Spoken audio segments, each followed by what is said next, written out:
Yes, here it is. We are live. This is the Sanctuary server. My name is SPJimmy, and you're watching the Paragon Live Podcast. I just messed up the name. The Paragon Live Podcast. Every Tuesday, 1 o'clock p.m., we're going to be showing off a different server with lots of new powers. Oh my goodness. And we get an ad? No. Oh, it's because I'm listening. You guys are seeing me in my natural habitat right now. I have 2 sets of headphones on.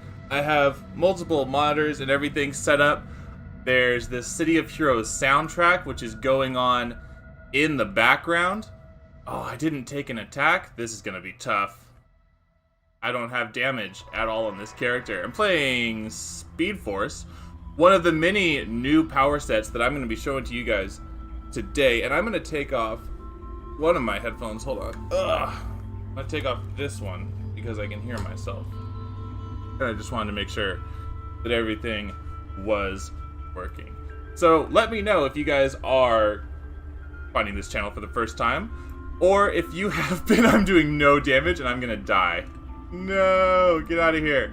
That's a great way to start the stream right there. Well, anyways, lot to talk about, and we might have some people joining me in chat very soon. So, yeah, damage is overrated. Thanks, Bubble Wrap.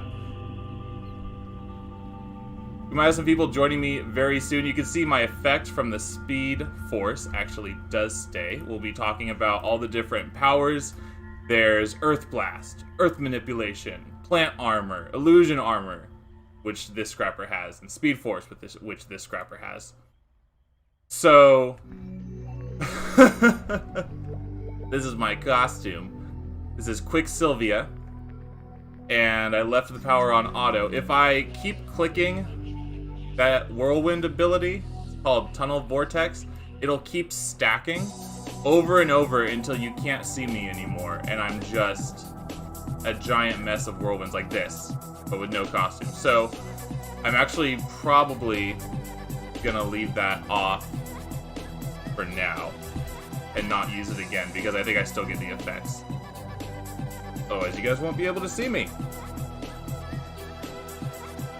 So before anybody else gets here, I want you guys to know I've been working all week on new scenes so that things look cool. What you're looking at now has every single card, heroes, villains, or sorry, there are no villains in the collectible card game, but all of the powers and abilities, everything that I could find. So that's one of the scenes while we play. This is more for when we have people in Discord. This is the main playing scene that says the name of the server, the Sanctuary, and you guys should have a chat bot every so often that's going to show you links to the different articles and the website that I have been working on, that myself and the owner of the Unity server made. So go to community.com. There will be a chatbot that links this. I think it's like every 8 minutes or something, if it ends up working. So hopefully you guys will be able to see a lot of cool stuff. So here's some of the new things you're looking at now. There's Earth Manipulation. Light Blast for Defender is something. I just updated the article. So both of those you're seeing, I just put those on like yesterday or the day before in preparation for this event. So every week we're going to be looking at a new City of Heroes server, and we're going to be looking at the newest power sets, costume pieces, everything that we can cover and as much as we can talk about. And anybody who wants to come and join the Discord and chat with me can do that. I'm sitting in voice, just waiting for, I think maybe the owner might hop on. Hixie Dubs is the owner who I did a podcast with before. That podcast was part of the Paragon City podcast and got taken down by NCSoft. So that podcast, along with 3 others, so for a total of 4 podcasts, will be coming to the community mobile app. And this is the Sanctuary server, so that everybody knows it. It should say it on most pages if you look around. So when you get the mobile app, when that comes out, you guys are going to get 4 specific podcasts just for the mobile app because it got taken down, and that is going to be one of them with the owner of this server almost a year ago to the day. I think it actually, no, it was maybe it was in March, I think. It was March 9th because it was right after they passed the code of conduct change that said that you couldn't stream City of Heroes on Homecoming. And that's when all the illegal bullshit started where my channel got claimed and all that. So we're going to get into that right now. That's a video for another day. But just to give you guys a reference, this has been a full year since I last interviewed a member of the Sanctuary server. And now we're going back to see what they have. And I say that we actually do have someone in the chat. We have Malanki with us, who is the creator of the Synergist archetype, and the Synergist archetype is going to be available on it is available on Cake, it is available on the Sanctuary, and it possibly could be available on Unity at some point in the future, because I think the Dark Noise, owner of the Unity server, is actually working with members of the Sanctuary server to learn how to create power sets, how to implement existing power sets, and that's like the Synergist, that you would be able to then play those on multiple servers. So that's actually really cool, and we have him in chat, and I did an interview with him, and anybody who wants to hop in Discord can show me around a little bit, because I've read all of the patch notes, and I translated all of the patch notes to be able to show you guys everything on the article. And that is just the major changes are already all listed there. Everything we're going to talk about today is already available on the article. And as I'm looking at my scenes here, I noticed that only one thing do I need to change. This isn't displaying chat like it's supposed to be. So I'm going to turn off multi-chat because we don't need that. And one more thing I want to show you guys before we get started. Glad we have some people here for this. Something cool that I added. So you may have noticed there are a lot of PNG images around. I took these from the City of Heroes comic book. I took the ones right up here from the collectible card game. Let me say, NCSoft does not own, let me get into my conspiracy theories here, my co-spiracy theories.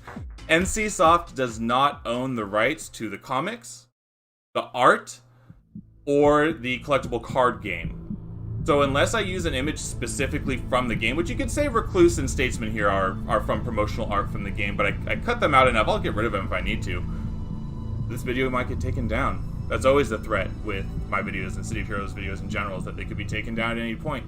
And then you have people like GM Widower who will send messages on the Homecoming forums to people and be like, hey, you need to take your video down or we're going to ban you. They did that to somebody, and I have the pictures of it. That's actually up. If you go to the Homecoming server page on my website, you will be able to read a lot of that stuff. I still have like another giant set of...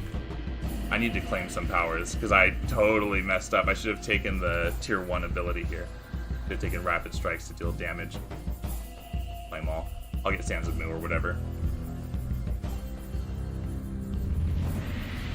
But, like I was saying, these videos could be taken down at any point.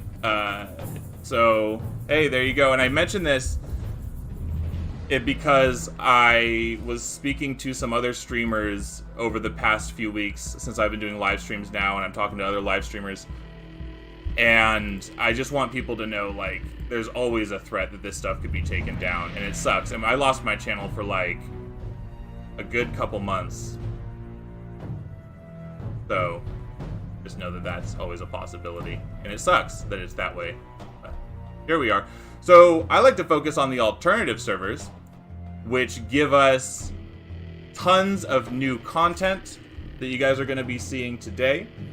And we're going to be covering everything that is already mentioned on the articles. And I think every server page is fully up to date except for the Thunder Spy page, because they just updated and changed the way that they do pet creation. Or not pet creation, pet customization. And it totally was different from my video that I did last week's episode.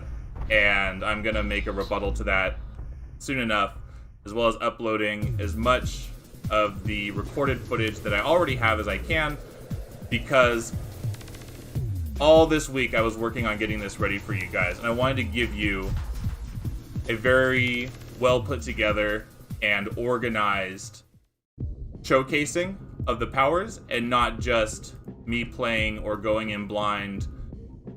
And imagine how embarrassed I would be if I didn't know the name of a GM who was in my team, or somebody that gave me, you know, a special boost or something, and I didn't know who they were.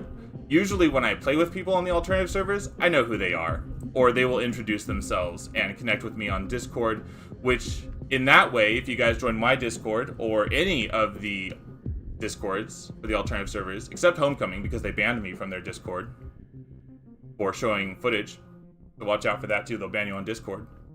I will use your costumes, I will use the screenshots, I will make you cut out images of costumes and do a bunch of cool stuff. And if you right click your launcher and open your costumes file, you can drag and drop it to me in Discord, any of your files, and I will use them on characters too.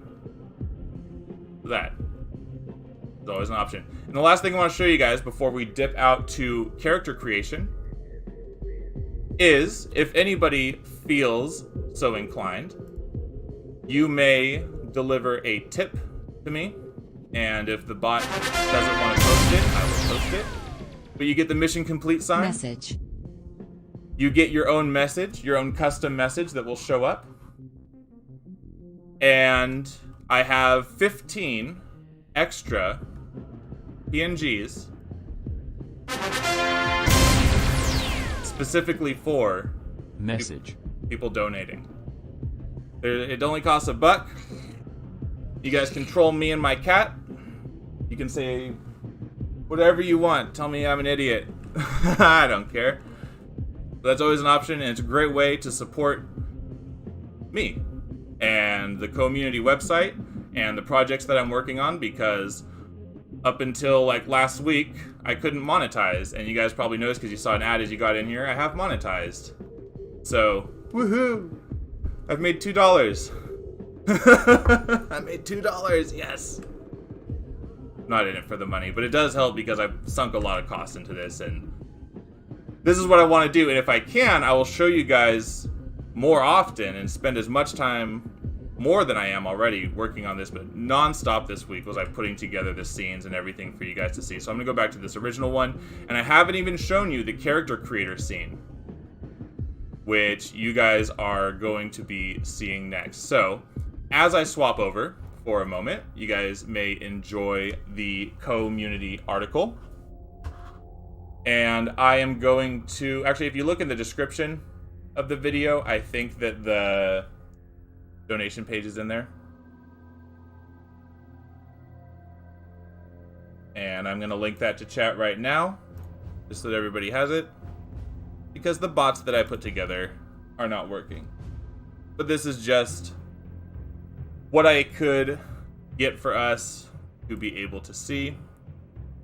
And every week I'm going to be updating the way that the podcast looks.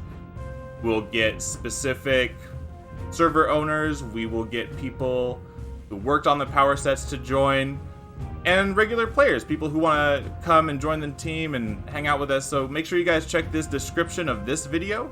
It has all of the links, including the Sanctuary Discord, if you want to join me in voice, and it has the website for account creation for your Sanctuary account, so you can start playing right now if you wanted to.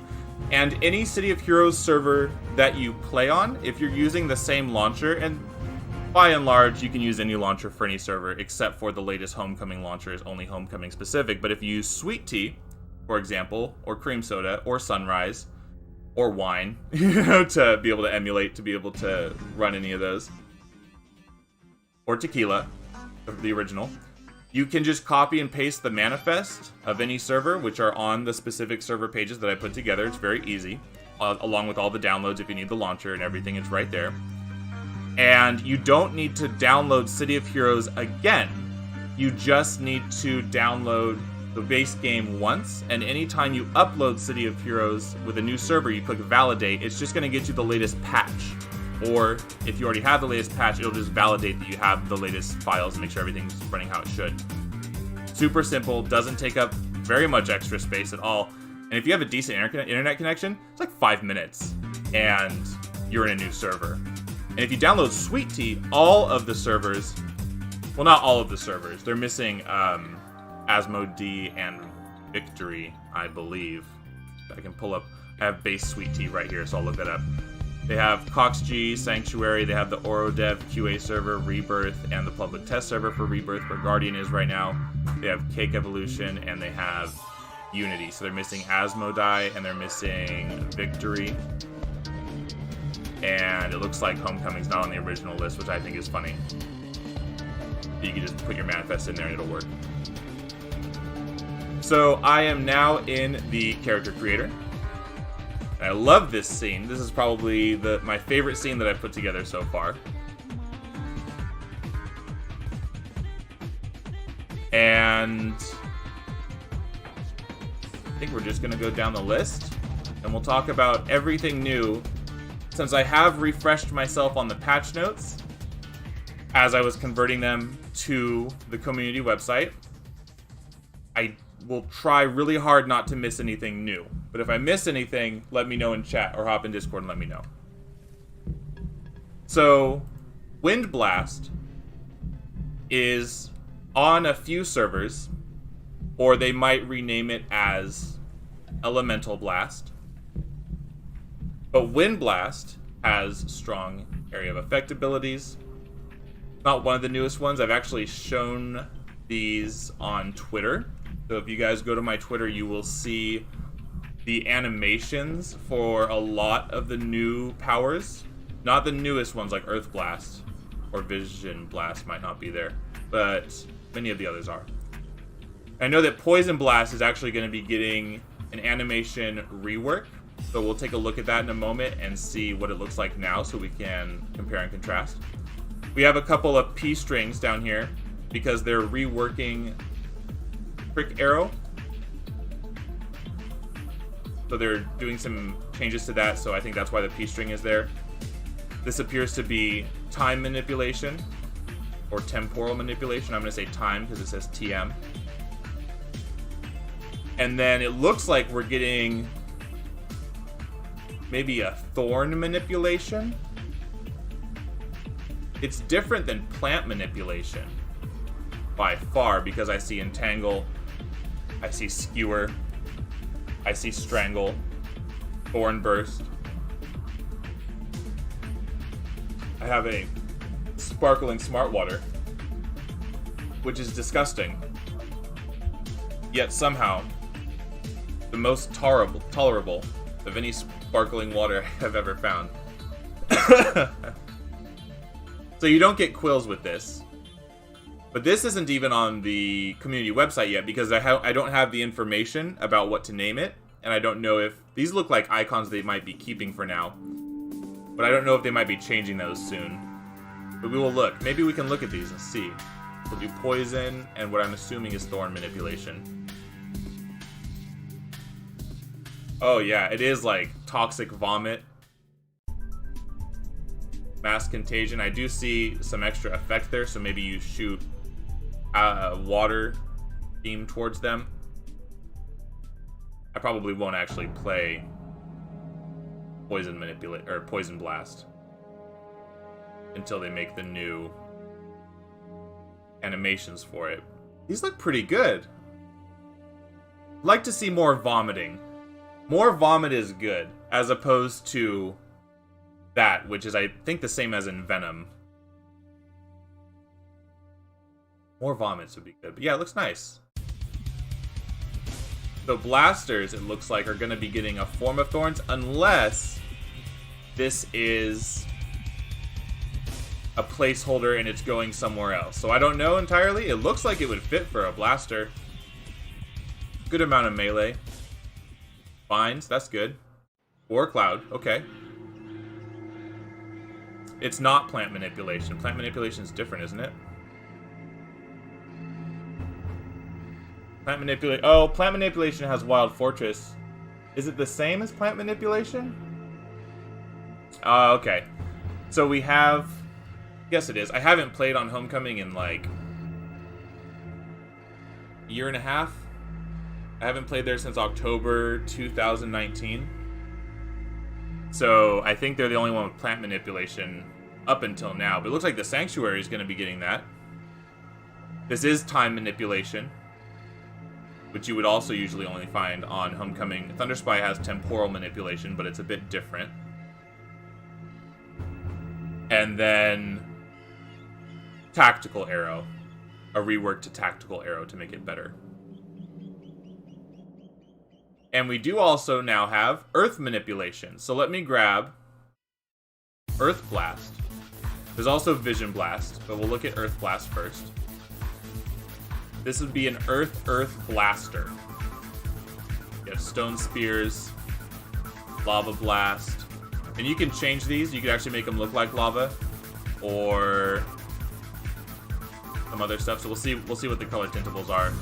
Let's make it actually look like lava. Okay.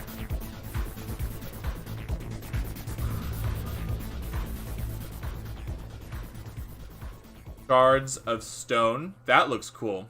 We don't have that on another ability, like a Spine Burst for stones. Come on, kitty. We don't have a Spine Burst for stones. That's cool. Shards of Stone. Basalt Bomb. That actually has a lava effect that comes off when you hit. Nice. Hurl Boulder. Up Thrust. Boom, and you make like a giant stalagmite come out of the ground. Rhyolite. This might actually work in game better, but it looks like you pick up a piece of lava and throw it, or it is in fact that animation. I like more lava. Been watching Legend of Korra again. I've seen it at least 3 or 4 times all the way through in my life, so I'm watching it again because I have the game, the Legend of Korra game, and I've beaten that 5 years ago or whatever. Actually, God, more like 8 years ago. And I was like, I want to play that again. So I might do like a highlights of me playing that. I have some highlights of me playing Saints Row the Third. I don't know if you guys would be interested to see me play some other games, but I have another computer set up just for other games. And I was like, how can I do that? Wow! Earth Manipulation? Every power is tintable. Yeah! You can do crystals or lava for all of them. Fossilize, build up, tremor. You get Mud Bath, so you have a player-based area of effect as a blaster. That's good. I like that. Fault. A lot of area of effect in this. This looks like fun. Might try Earth. I was gonna do Speed Force for sure. And then I just wanted to show you guys the animations for Vision Blast. So if you want to be like Cyclops from the X-Men, you can do that. This one actually shoots out of his dick.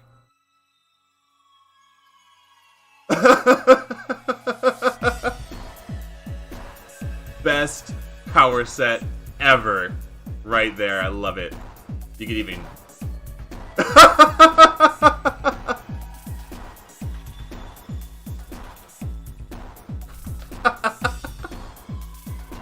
Okay. We're gonna move on. We're gonna move... Oh my god! Hold on.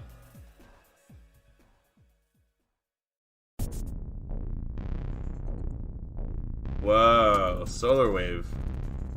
actually has a few different abilities, but you can't customize the color of the cock laser. Focus wave. So it looks like they're going to be changing and fixing the animations for these. So this is kind of an early look. There's another one. I'm doing Vision Blast for sure. Every power is a cock laser. Okay. But we're going to do like a Vision Blast Earth Manipulation instead of Earth Blast. Just to change it up a little bit. We'll make him later. Controllers. I think that's everything for Blaster. And I'm probably not going to mention there's rebalancing of a lot of, for example, like Tanker Tier 9 abilities got rebalanced and changed a lot. I'll try to mention those, but I can't remember like every single one for the sets. Those are all on the community website, and we'll probably see those when we look at the article later. So for controllers, your pets are still at Tier 9. I know that Mind Control got the Psionic Nexus pet. So let's see what the Psionic Nexus looks like. And we'll change the body just for some variety. Now she's a pirate.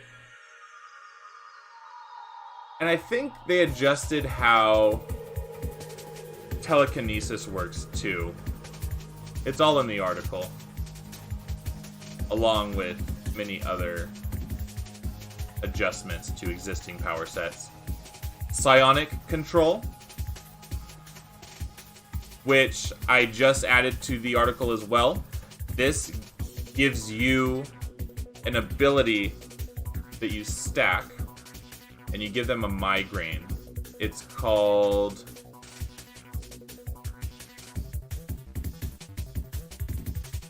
This causes migraine. I guess the ability is called Migraine. Deal extra damage and stuff like that. So this is Psionic Control. Actually matches the colors pretty well there. Press, Garrett, Imprison, Kinetic Distortion. I've seen people play Psionic Control. Psionic Void. Very cool power set. Very visually pleasing. Wow, Psionic Storm. Cerebral Aura, so you get a player-based AoE. It looks like it's either a heal or a plus regen. And then you get even more pets with Summon Shards.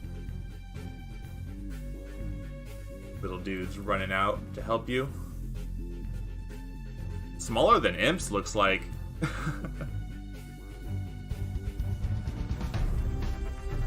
There's Water Control, which I think people were excited for in the chat. Deluge, Suffocate, and as you use your Water Control, I think it also has an effect that builds up. Deal more damage. Tidal Forces, something like that? Or is that Water Blast? Maybe I'm thinking of. So many power sets and so many new ones. There's your Water Golem. That looks like an icicle. And then Wind Control, which will give you a Vortex pet. And this might be new to you. This might not be new to you. Because I think a couple other servers have Wind Control. Like the power animations aren't showing up in Character Creator. That happens sometimes. See the Vortex? Vortex is a giant tornado pet that you have. It's like a big swirly wind pet. Looks like that's the new ones for Controller. Defender. So Defender has actually 3 specific new powers. Yeah, 3. The first is your primary arcane affinity, and then you have a matching secondary, which is called arcane Blast? Happened to... Oh, sorry. Sorceress Blast. So we'll look at those. And then you also have Light Blast, which is, I believe, specific to defenders, because I didn't see it on any other archetype when I was looking. Corruptors didn't have it. Blasters didn't have it. And we have Elemental Blast. And remember, this was called Wind Blast on a blaster. So that's what I mean. Sometimes they call it Elemental, or they'll flip it back and forth. But it's basically the same powers, if I'm not mistaken. Psionic Blast. We'll look at that too. Well, let's start with Sorceress Blast. Now, this one was actually requested on one of my earlier videos. And they said, can you do Sorceress Blast and Arcane Affinity? And I said, well, I already recorded some. I just haven't gone back to edit it. So let me show you guys this now. Arcane Affinity looks better in game because it has a lot of ground effects. But you might be able to see them here. And a big part of playing Arcane Affinity is managing yourself around the ground effects. And then you're kind of like a Shadow Priest from WoW, in that you can like sustain yourself from fighting them. And you have some other healing abilities and stuff. But as far as a defender, I can't think, except for maybe like a time defender, because they can also be very offensive and strong if you build them right. This is one of the most, like, not how you say strong, but like effective. One of the most effective defender classes, because you can do a lot of stuff with it. You can support people, but you're also doing a lot of debuffs to the enemies, and it requires you to be very active and aggressive in your play style.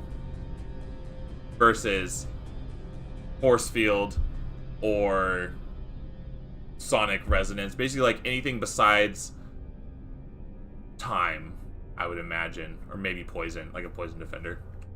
It's more in-depth than Poison, I will say. Cool names too. And you saw the power icons for that were looking very sweet. Colored all the same. Pyromancer's Blades has its own icon. So let's look at Light Blast. And when you actually use these powers, you have a whip. There it is. Recolored from the Demon Masterminds. And you're shooting out searing hot, bright light, like Dr. Light, AC Universe, if he had a whip. Like I said, I think that's only available on defenders. And then Psionic Blast, which I didn't see on blasters, might be defender only, so that would be then 4 specifics. Also has a whip. For the telekinetic mind abilities, as it is called Psionic Blast. Not to be confused with Psionic Control. And there is a new Assault for Dominators too, but I don't think it's Psionic Assault. Something else. And that was everything we wanted to show on Defenders. And Davpaw, I know Davpaw, he streams sometimes, is making the icons for a lot of the new power sets. And I wonder who is having to type up all of the information for the new power sets, because that's a big part of it too. And as you notice here with Speed Force, we're looking at the scrappers now. It does have accurate information on what the powered set does, but then as you look at the powers, it might say it's like sound barrier. It still has the information for the field defense attack, the teleport. So things like that will be changed. These icons are probably going to be updated But this is one of the newer powers that I really wanted to show you guys, Speed Force. And I already have that character locked and ready to go. That's who we saw at the beginning of the stream, Quicksilvia.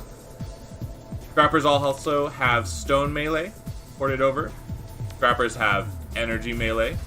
And I remember a bunch of people flipping their shit because they were like, Scrappers have Energy Melee, Scrappers have... It's on Sanctuary too. So why aren't you playing it? And we will look at the Anarchist animations.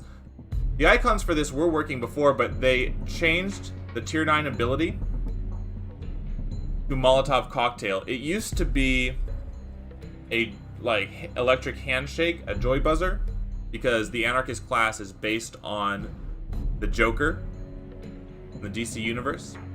So I will show you guys right now, and then we'll go down the list on Scrapper here. And then there's also new secondaries. We'll look at Illusion Armor, and then Plant Armor, and we'll talk about those. But to start off, I want to show you guys they're not like a single one that looks like the Joker. Not at all. Okay, good, perfect. Actually, he needs regular hands because he has cool powers where you want to see his hands. Okay. But here it is. In the last video I did for the Anarchist, I put together, it took a lot of work, I put together the sound bites for the Joker and lined it all up, and then like a month later they changed the tier 9 ability.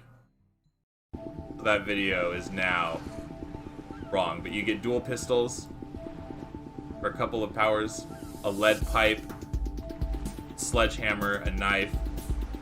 You can summon a gang war. You get a rocket launcher. And then now, a Molotov Cocktail, which leaves a burn effect at the target that it hits. And that used to be a single target joy buzzer, which I like the Molotov Cocktail a lot better. I think that's going to be more effective. So if you have an Anarchist already, or if you have a power set that gets updated, because there's one, like, we'll look at the werewolves got updated, you're going to have to respec your characters every so often if they do an update like that. But those are becoming less frequent. So we looked at Anarchist. We know what Energy Melee looks like. We know what Stone Melee looks like, but they're on Scrappers now. So we're going to take a look at Speed Force animations. And I might as well. How do I not have it saved? I do all my costumes on my other computer. I was going to load my Speed Force costume, but it's okay. We'll see her later. So, take your tier 1 ability Rapid Strikes. If you're rolling Speed Force, you have to take that. Because Tunnel Vortex wasn't doing any damage. I think it's supposed to do damage, but right now it was acting like a click instead of a toggle. And the effect was lasting a little bit long. So definitely take Rapid Strikes because you have Dashing Force for the teleport. Rapid Strikes and Vorpal Flurry will allow you to tap into the Speed Force, this one here. So Rapid Strikes,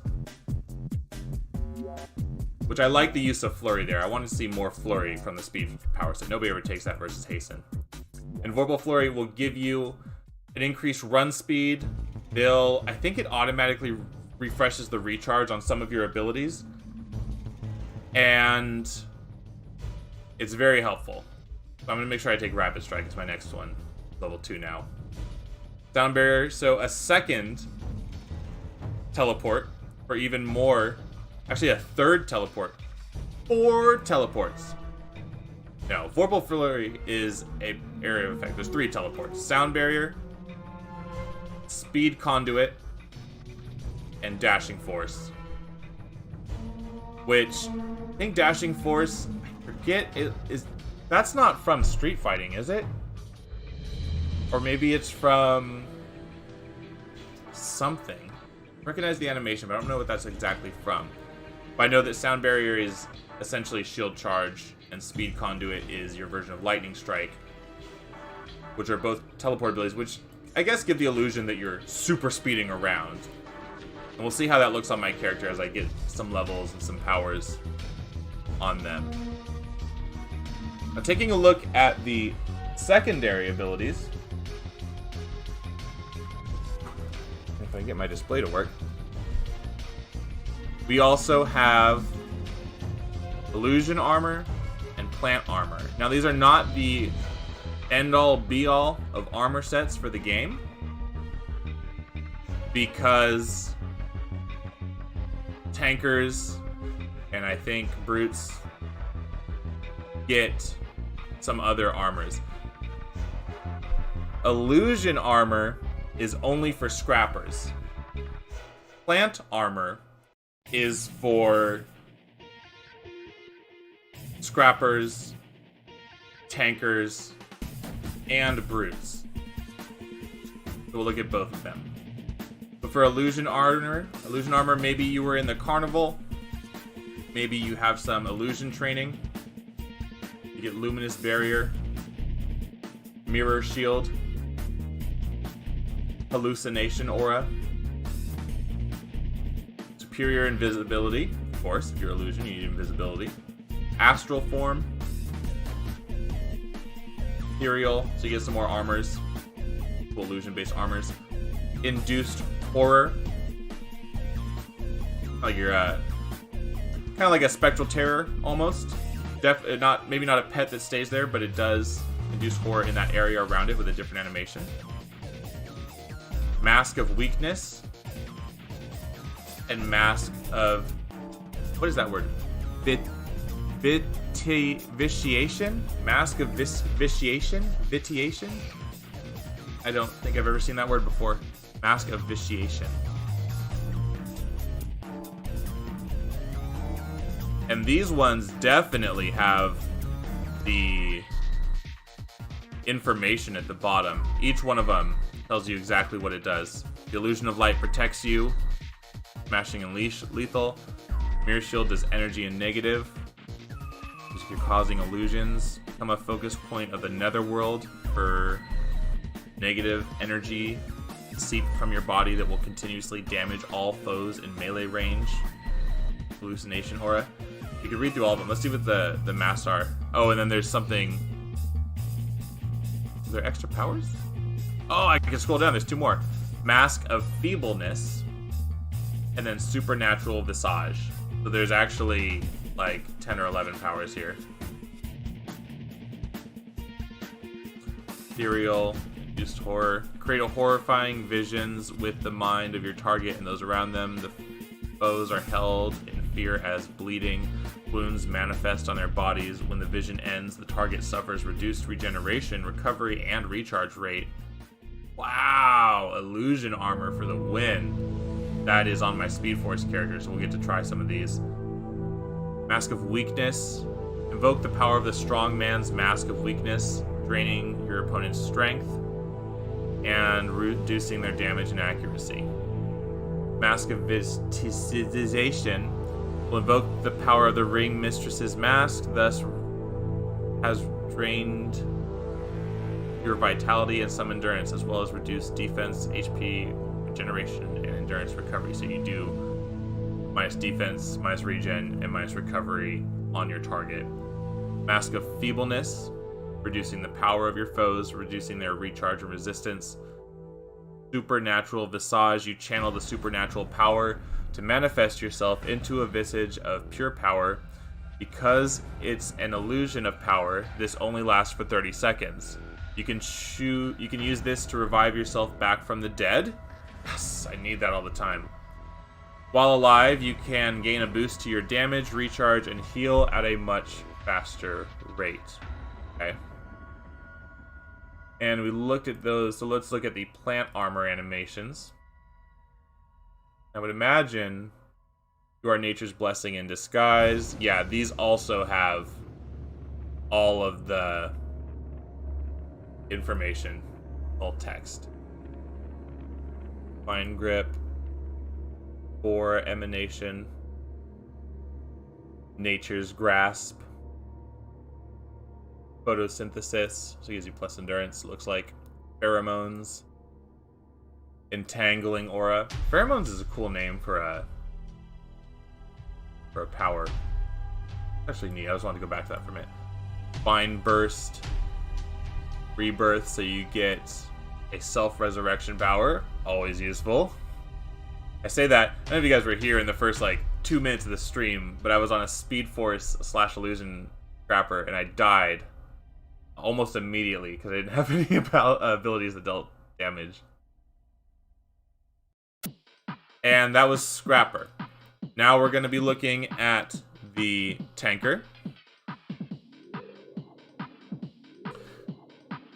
And we have people saying, what's up? Sugar. Pixie Dubs is in the chat. That is the owner of the Sanctuary server. And he says, what's up, Jimmy? It was from Martial Combat. Okay. Martial Combat was the sound barrier one that you could run for Speed Force. Dashing Force was the name. And Shadow Kane says he had a character that would play on live with Flurry and Sands of Mu. I think everybody chooses Flurry at some point because you go, well, what's the difference? Asen's so good. Shouldn't I try the other one? And you're like, wah, wah, wah, wah, wah, wah, wah, wah, wah. It looks cool. Sands of Mu looks cool. Shadow Maul looks cool. You could put them all together. Speed Force now has that same animation, and I really like it. That's what I was saying. I was just thinking the other day that I wish we got to see that more. The Flurry animation. Then, sure enough, Speed Force comes out. I was like, oh, there it is. Nice. If you main a defender, you learn to cope with having no damage. Yeah, I was used to it. I'm always used to dying. And then we'll see what the Mastermind has. The Mastermind has new pets. And I already have one ready to go. That's has the Lieutenant pets already, so we can see those. But this is Tanker. Yes, so Tanker gets Empyrean armor. Oh, these had the actual icons before, so I think they're doing an update right now. Of course, the week that I do it, they're doing an update. But that's the thing. Let me tell you guys something for a minute. Every time that I put out a video, or every time that I announce that I've caught up on updates, or, for example, I just made the Thunder Spy one, and then like the next day they change how pet customization works. Okay. I made the Sanctuary Anarchist, and then they changed the tier 9. I've done that time and time again. So how do I keep up with it? That is what community website is for. So make sure you guys just type it in, community.com, or check the description. Go over there. Every single server has full how to download information. They have specific pages with lots of pretty pictures like you guys are seeing right now. Any of the major updates or new power sets or like major changes to how powers work will be covered. New costume pieces are covered. There's informational articles, individual articles, which will be coming out soon. I would have had out some this week, but I was working really hard on getting all of the stuff ready for the live stream for you guys. And it is going to home all of the podcasts and interviews. There's going to be 4 specific podcasts going up there soon, and it'll have all the playlists and everything that you guys need. And soon enough, you can do that from your phone with the Community mobile app. It'll probably be a couple months out still because I need to get all of the server pages to a nice snapshot of what they're supposed to look like. But as you can see, Sanctuary is just about ready. Just about done. I think they have some more updates coming out soon, and then if they change the way animations or icons look, I'm gonna have to update those and make sure everything looks right. But 99% accurate, right? And in most cases, a lot of the servers, some of them aren't having as much updates, or I'm really on top of it and keeping up with who's doing it. And so every week, as we do the Paragon Live Podcast and we talk about new servers and we show them off and all the latest updates, I'm using that week to also update the server page so it's ready to scroll through like you guys are seeing now, and that's just how I'm trying to stay on top of things.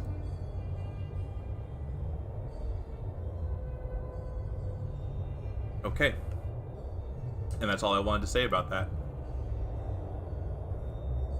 So Empyrean armor is, to me, it's kind of like solar armor. And it says solar absorption, solar regeneration, in that it's kind of like electric armor, but you're pulling your power from the sun.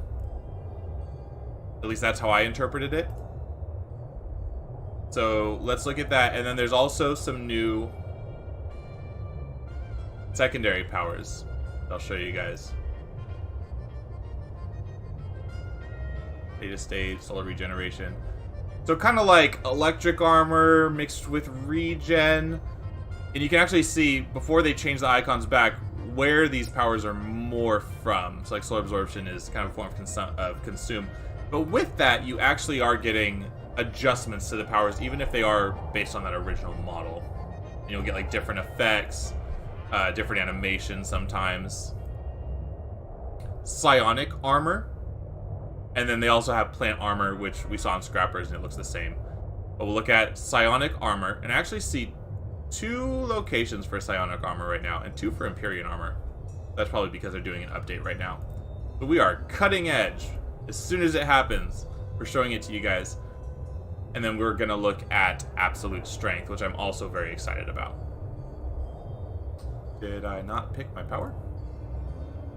Psionic armor.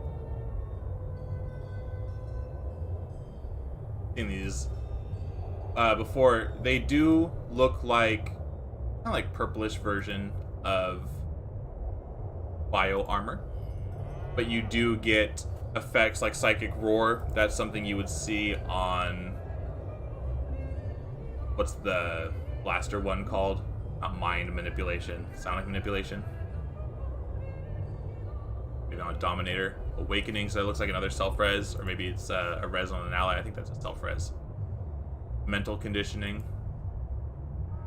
Ionic void. And overload. But we'll go back then.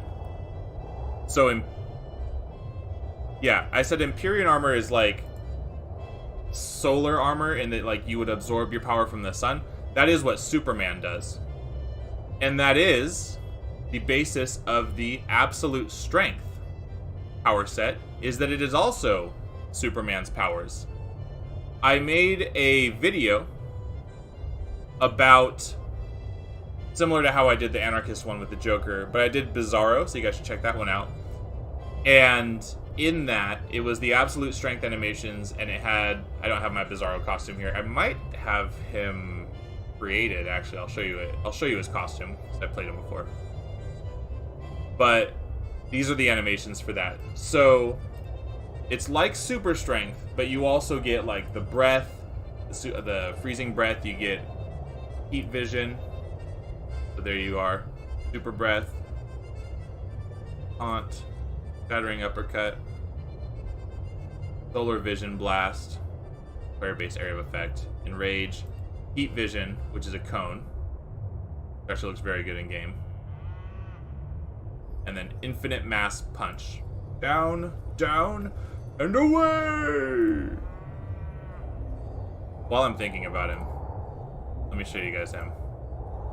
These are my characters that I have so far. Apocalypse, which was my first character on Sanctuary, just because I wanted to get a character in there and be able to start making content. He has the Lord Recluse backpack and the Freak Show arms.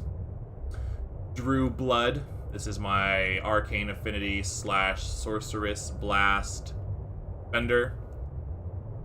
Undying, which is one of the new archetypes, which we haven't even gotten yet. 2. There's the Paladin and the Enforcer. So we'll get to show them, but I have played them quite a bit. There's American Axe Patriot, who is a Paladin. I love that name. American Axe Patriot. I'll probably show you guys the Paladin and the Vanguard soon enough. We have the Sleuth, because War Shades are able to use their armors and their orbiting death in squid form and in dwarf form. So I made this guy to try that out and get some screenshots. Ringleader we'll definitely take a look at. This is my Carnival Command Mastermind. Power Twins, one of the synergists I was trying out, because on the Sanctuary server, when you do, I forget the name of it, it's the Mind version, or the Illusion version of Synergist. Your astral form is the outline of your costume, the silhouette. So that's specific Sanctuary. This is my Joker that I did for the Anarchist video. Here's B0, my Bizarro that I just wanted to show you guys real quick. I love the proportions on his body. I think I got him just right. Love that one. This is a werewolf that transforms. This is, so we'll show you that too. This is Rock Crawler. This is my Earth Blast and Earth Manipulation Blaster. And then Quicksylvia, the Speed Force / Illusion Armor Scrapper. Back to character creation. And I think that pretty much covers Tanker. So we're going to go to Peacebringer. And you guys can see here's some of the new stuff that we're getting to in just a minute. So Peacebringers don't get the same buff like Warshades do that I was just telling you guys, where you get to use Orbiting Death and all of your shields in Squid and Dwarf form. Peacebringers don't get that as far as I'm aware.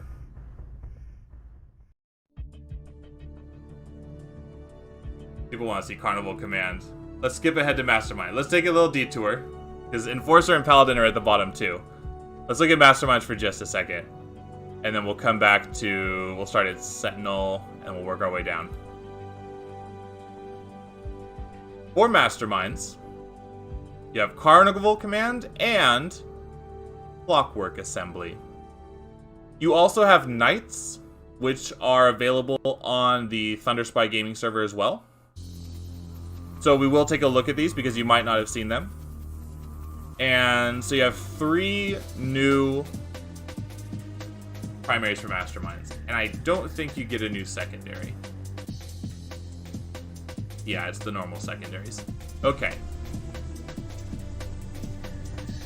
Now I can show you some gameplay of this guy, because I actually have one. Oh, my game's gonna crash. Hold on a second. Let's look at the article.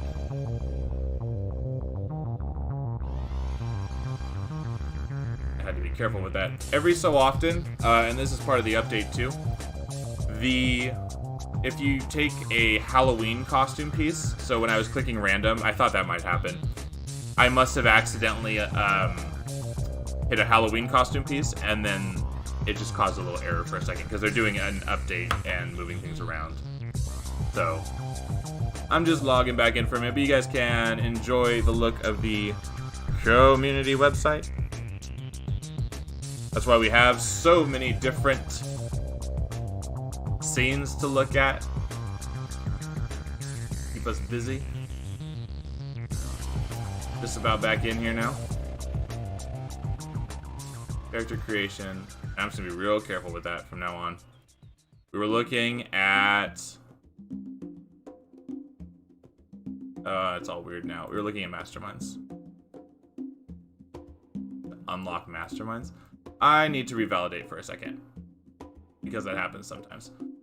Let me talk about the rest of the ones that we have.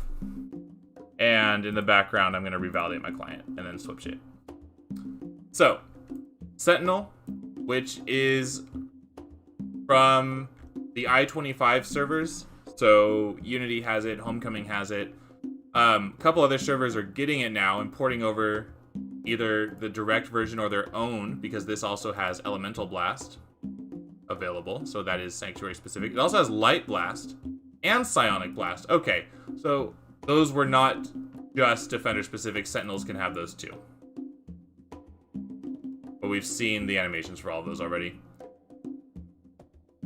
And they don't get plant armor or anything weird.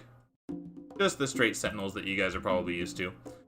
Patron Master, and the Sanctuary is the original home of the Patron Master, where your primary powers are villain, epic powers. It's called Patron powers, but Patron Master. And then I like to take Leviathan because he shoots sharks. The secondary is the hero Patron powers. So if you did like weapon mastery, I actually have a shark weapon on the server. That's who SPJimmy is. You throw shurikens, targeting drones, superior conditioning, energy assault, physical perfection, electrical mastery. You get all the different applicable powers that you would hope to find. All the good ones. Some armors. Flash freeze, you get hibernate. All the good powers, right? Because these are the epics, right? And as you fight with a patron master, you will build a little bar. You kind of build your power up. And you will eventually be able to summon Statesman or Positron or I think Synapse maybe, and they'll fight with you. So another reason to go Patron Master is because you get some more epic pets in addition to the regular pets that you get, because you would get those if you had the patron power. I like Leviathan the most.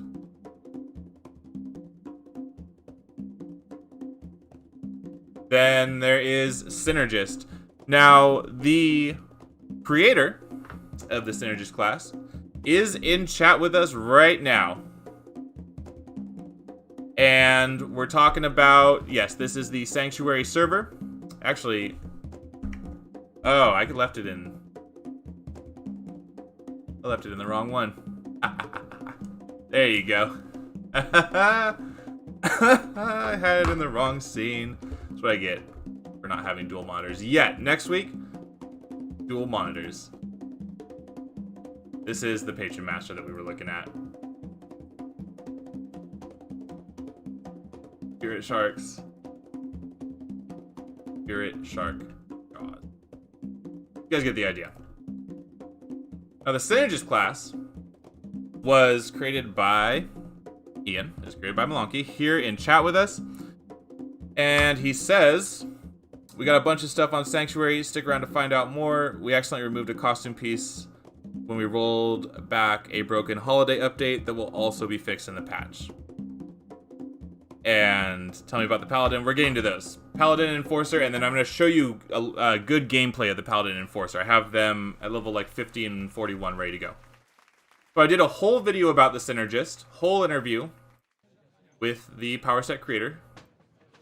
And he's in chat. He's member of the Sanctuary GM team, I think, and helps out other servers because the Synergist was open source as a power set. Anybody was allowed to use it. So ever so briefly, the primary powers, you will grant electricity, if you take electricity assault, to your pets that you choose in your secondary. Or you will grant icy powers to your pets, in addition to you fighting with ice. Okay? For Hellfire Aura, you summon demons. And then you can sacrifice a demon to transform yourself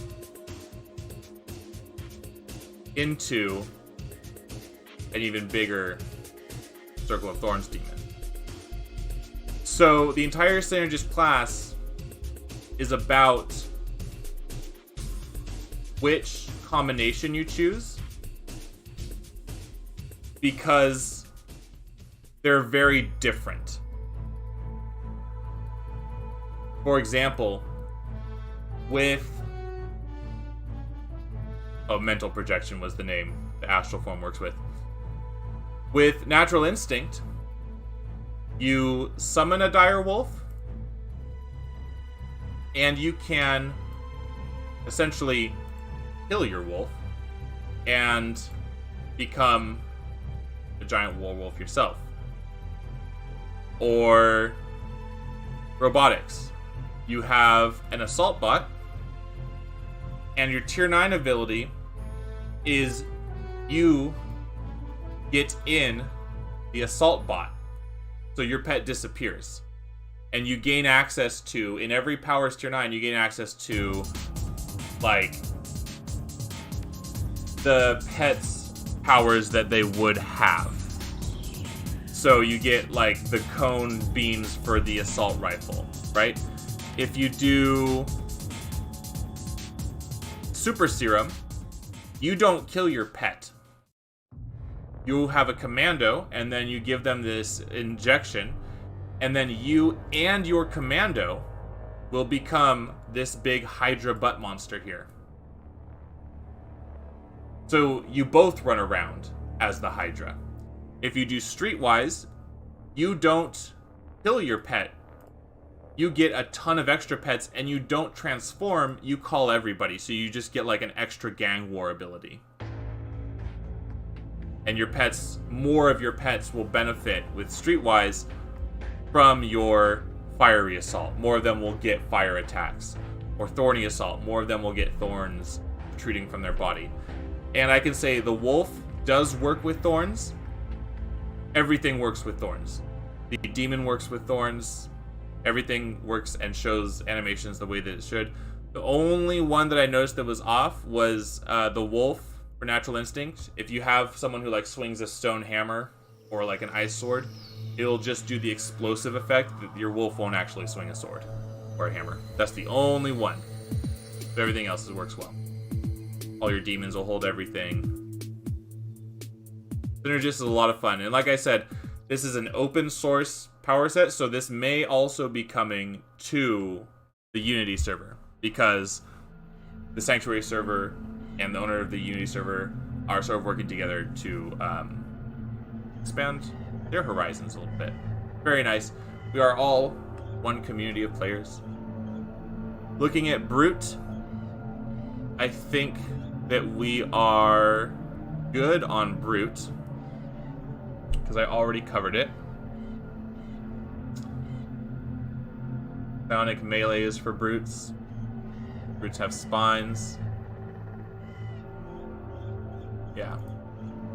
Brutes also get plant armor, but not illusion armor. I don't think Stalker gets anything new outside of... Yeah, they don't get plant armor or anything. Dominator, and then Corruptor, and then Paladin, and then Enforcer. And then I am going to load up a new window real quick for the Mastermind. We'll swap over to that. Sorry, I tried to show you guys the Mastermind, but it didn't want to. Dominator gets Illusion Control as a primary, and you get your Phantasm very early on. Water Control and Wind Control, which I think we saw with the controllers too. So do an Illusion Control Dominator. And then as a secondary, we have Might Assault. This is essentially like, I want to say Super Strength Assault, but it's like the absolute strength, because you get laser beam eyes and some stuff like that. So if you wanted even more comic book feel, oh wow, that had a good effect. Look at that. That explosion when you hit the target. Nice. That's a good one. Punch. Ground Punch, which I think color tintable. Oh, you could do lava. Oh, it's the earth one. Pearl Rock. Power Boost. Haymaker. Knockout Blow. These are really cool icons too. Rage Aura. And another Foot Stomp. Which this one can be a Ground Punch. Even though the other one is literally called Ground Punch. And it's a stomp. That was Might Assault. For Corruptors, I think it's the same. You get Poison Blast, Wind Blast. You don't get Light Blast or Psionic Blast. No new secondaries.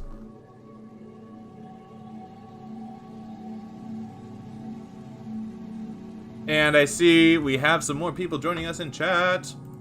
Omnar, Goldmane. What up, dude? We're on Sanctuary. Showing off their new stuff.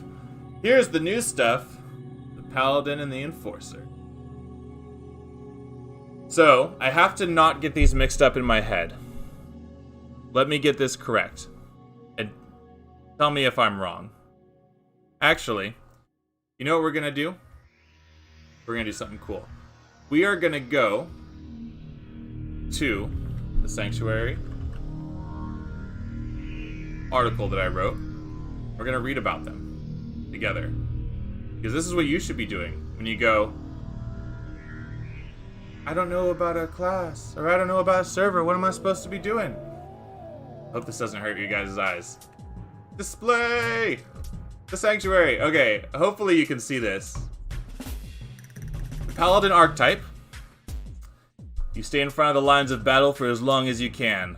The constant fighting, so the longer you fight, you will build retribution.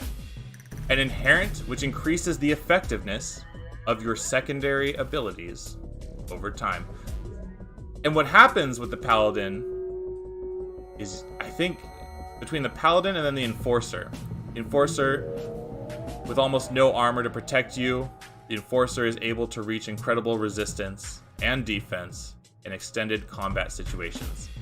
Most secondary sets come with 1 to 3 player-based area effect damage auras, making this class phenomenal at farming, tanking, and task forces. And then their inherent ability is Fervor. It slowly improves your defense and resistance the longer you stay in combat. Okay, that's what I was looking for. The Enforcer has almost no defense or resistance to start. And as you play them, and as you stay in battle, you will get to max levels, capped resistance and defense, if you stay in battle long enough. It's very powerful. We were having a lot of fun. I did a Titan Weapons Dark, and there are changes to the powers which we will look at in game. But for example, Darkness Manipulation, Smite is now Tar Patch and operates as the controller version. Soul Drain is now Oppressive Gloom. Touch of Fear has now been converted into Cloak of Fear. Dark Consumption has been replaced with Fade. Things like that. So there's a lot of changes. Mental Manipulation has a lot of changes, and they're all listed community.com. So go check it out if you guys want all the detailed information on this. But I will show you what they have. So that was the Enforcer. And then for the Paladin, as a Paladin, you sacrifice yourself in the heat of battle, charging in headfirst, protecting your teammates with your support powers. The longer you're in combat, the more you generate retribution, which buffs the secondary effects of your powers. Your primaries for Paladin are melee, and your secondaries are like blaster manipulation sets, or a combination of manipulation and support powers. And you'll see that they really are combinations, and they change a lot of it. Full Domination, Dark Miasma, Empathy, Force Field. And then for the Enforcer, you also have melee primary powers. Oh, sorry, I got them confused. God damn. This is why I pulled up the website. The Enforcer is manipulation and support powers. The Paladin is straight up melee support. Melee primary, support secondary. It's a straight translation. The Enforcer has all the crazy changes that we're going to look at. So let's get to that now. Go back to character creator. And that's why I pulled up the website. I was like, these came out at almost the exact same time. And they're not similar. It's just hard for me to keep track of which one is which. So we're looking at the Paladin now. You can pick energy melee, stone melee. You could do super strength, which is probably the best. I chose Titan weapon. Oh no, I chose axe. This was American Axe Patriot. He's axe, battle axe / traps. But you could do kinetics, super strength kinetics.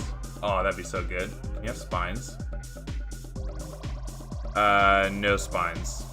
No spine kinetics. But that would be crazy. So, the longer that your Paladin stays in combat, you will get more and more buffs to how these work. So I guess your force field would add more defense. Your storm summoning might knock them back more, or do slows, I guess. What would be a good... Probably cold. If I were to try to min-max this, I would probably do super strength or Titan weapons. Maybe energy melee, but super strength and Titan weapons. And then either cold... It looks like you can pick the tier 2. Oh no. I would do maybe kinetics technically for Fulcrum Shift, but cold would be really good. Nature Affinity would be good. Radiation would be really good. If you were a melee. Storm would be good because you have more damage, you have more player-based area of effect stuff around you. Time Manipulation would be really good. I did Traps, which was not the best. But I would say, yeah, they don't have Poison. If they had Poison, that would be really good. But I would say between Cold, Kinetics, and Time for me. For the Paladin. Then there's the Enforcer. Triage Beacon could get crazy with buffs and heals. Yeah, I have a trap. She's like level 40 or 50. I assume it can raise the shields on self-secondaries for Paladin. That says it's what it does. It affects the secondary characteristics of these powers or your buffs of them. So I guess you would maybe heal more for empathy. Would you heal more or just give like more regen? You'd have to try it out a little bit more. Sonic Resonance, you would just give more resistance, I suppose. Thermal, you don't have... Thermal might be okay. I would do Cold. The Enforcer. And then I'm going to do a quick reload and show you guys the other new stuff. So the Enforcer is also melee primary. The Enforcer does get spines. And Warshade Assault, which is a brand new combination of powers. Brand new power set came out. Specific to the Enforcer. And this actually came out after I made my Enforcer, so I didn't get to roll this. This is a newer one. Let me make sure that this is even on the article, Warshade Assault. And then your secondaries, they changed the names. Now it says Expert. It used to be...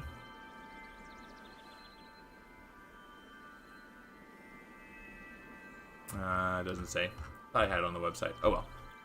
So these are the ones that are combinations of manipulation and support. So for Gadget Expert, I see that you actually do get, like the Field Operative, a Blaster would get. Trip Mine Timing, that's pretty much Trap. Is it not? Hazer. Darkness Expert. And we read some of the changes for this one. So we got Tar Patch in place of something. Shadow's Call, that looks new. Cloak of the Beyond, which is a new name for something. That's all on the website. You guys can read through those if you want really in-depth info on them. Energy Expert. So this looks like a... So each one's a combination of two things. So Gadget Expert is like traps and... What's the other name for traps? Mastermind versus the Blaster one. Gadgets. Darkness is like dark armor. A little bit of dark armor because they have Oppressive Gloom. Mixed with darkness manipulation. Mixed with like darkness affinity. Sure. Energy Expert looks like gravity control mixed with the force field and energy drain from energy armor. And Refraction Shield is actually a new power that encases a target and will give them minus regen. So that's new. Electricity Expert. So as you can imagine, get lightning reflexes from electric armor, electric fence from electric manipulation, and synaptic overload from kind of electric control, isn't it? Fire Expert, Ice Expert, no storm. Combat Expert, which is like martial assault, and it looks like some shield defense abilities. Mental Expert, who gets looks like a pain ability as well. And Plant Expert, so nature affinity. They have a lot of extra powers on this. 1, 2, 3, 4, 5, 6, 7, 8, 9, 10. Just one extra. Okay, real quick. We're going to swap to the article. I'm going to refresh this one. And we should be able to see Masterminds. We'll look at the new powers for those, and then we'll spend some time playing. This has been about an hour and a half, and I haven't even logged in to play yet. We're just going over all the new stuff that they have. But that's the way that it is on the Paragon Live Podcast. There's so much new stuff that we have to show, but there's no shortage of content coming your way. Now, whether that be I need to go through and do an initial podcast for every server and do like my initial sweep of just this is everything new, and then maybe in like 4 or 5 weeks I could come back and play on the Sanctuary and say, okay, I don't need to show you guys everything. You should already, know that if you're familiar with my channel, if you're watching not just this podcast episode, but all of the other stuff that I'm going to release, the highlights I'm going to put out in between. A lot of the videos I have recorded and just haven't had time to produce and put out for you guys. That is all going to be coming out. And stick around. It's going to be a lot of new content, not just on my channel, but on the servers. Because every week, I kid you not, because there are like 6 or 7 different servers, every week something new is coming out. And I try to plan ahead as to what server I'm going to show, but I don't know what's going to be coming out, by the end or by the beginning of next week. I just do my best and try to anticipate what we're going to be able to look at and talk about. So we're back in the game. Perfect. It worked. And let's look at the Mastermind, and I think that's the last thing we have to look at. Sorry for putting it last. Oh, sorry, Primalist too. We'll look at Primalist. Okay, Carnival Command, Clockwork Assembly, and Knights. Let's see what they look like. So you get the Jugglers, not the Juggalos, the Jugglers. I guess they could be Juggalos if you wanted them to be. It's kind of like illusion powers, so spectral wounds. You summon Harlequin. These are called Jugglers. They're called Harlequin Jugglers. You get 3 of them. They each do, I think they look different. And my guy has macros to make them actually juggle stuff. Propel Boulder, which is a great power. Propel Boulder. Looks amazing. Elevate Will. So you get your enhanced ability. Blind. There's a player-based area of effect. I think it's a sleep, actually. Conjure Illusionist. So this is your lieutenant. You actually get the big butt illusionist with her big old dress. You get 2 of them, I believe. Phantom Army. So in addition to your regular Mastermind pets, you also get decoys. Can you imagine how strong that is on a Mastermind? Your boss, level minion, is a strongman. Summon your strongman. And does he have brute powers or tank powers? I hope he has. Well, either way, tank he'd be drawing aggro if he had Gauntlet, and if he has brute powers, he would be building Rage. I don't have him unlocked on mine yet. I have the lieutenants on mine. So that's Carnival Command. We have Clockwork Assembly, and this came out a while ago with the Rise of the Clockwork expansion for the Sanctuary server. And right now, we're on the Lore Master expansion. If I'm not mistaken, that's what it says on the title screen. But I think they might be changing that at some point as well. Yes, and Masterminds do have a new passive. Your enhance abilities, the equip abilities, should be automatic.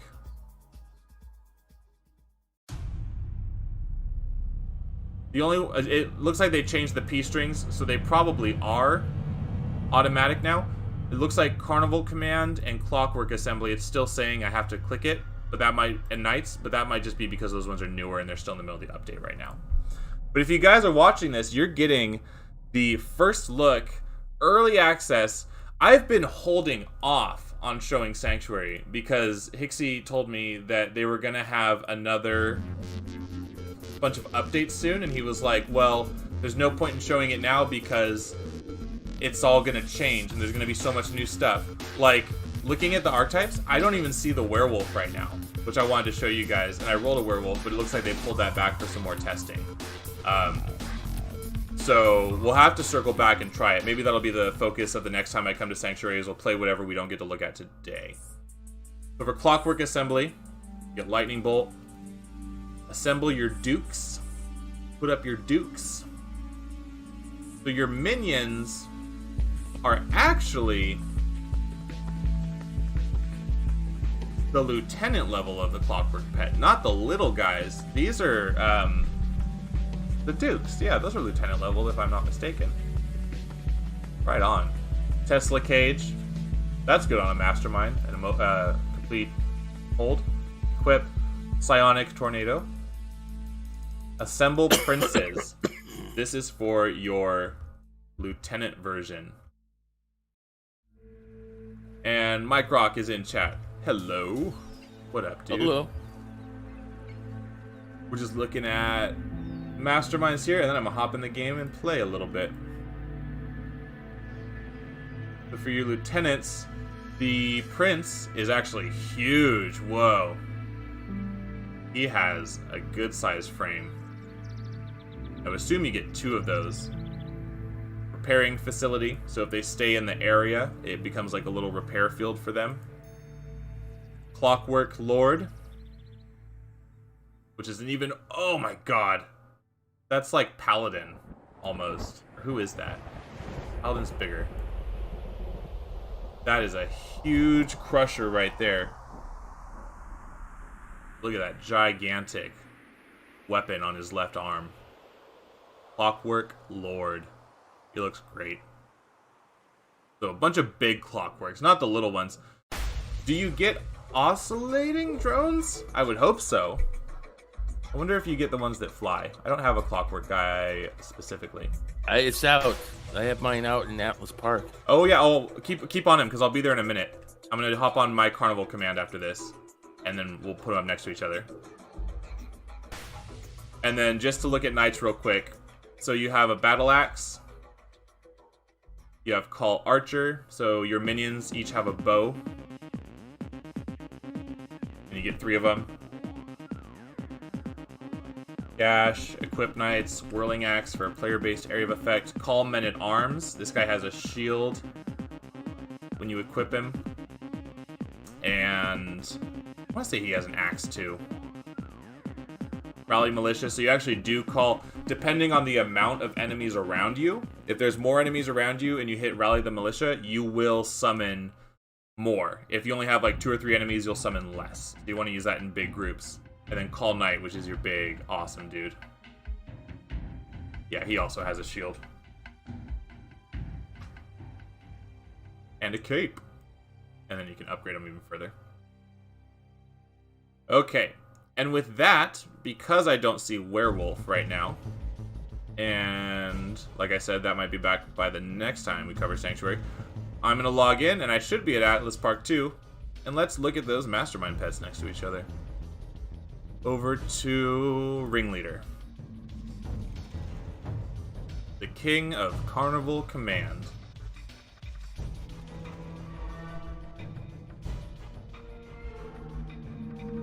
Oh boy. Now we finally get to play the game with 23 minutes left in the stream. Make sure you guys tune in every Tuesday at 1 o'clock p.m. I don't know what server I'll be doing next week, but I have some ideas, and it just kind of depends on how the rest of the week unfolds. So, make sure that you guys have subscribed to my channel if you have not already, so that you can catch every episode of the Paragon City podcast. And take it upon yourself to visit the community.com website, read the articles, Get caught up on any server that you want to learn about.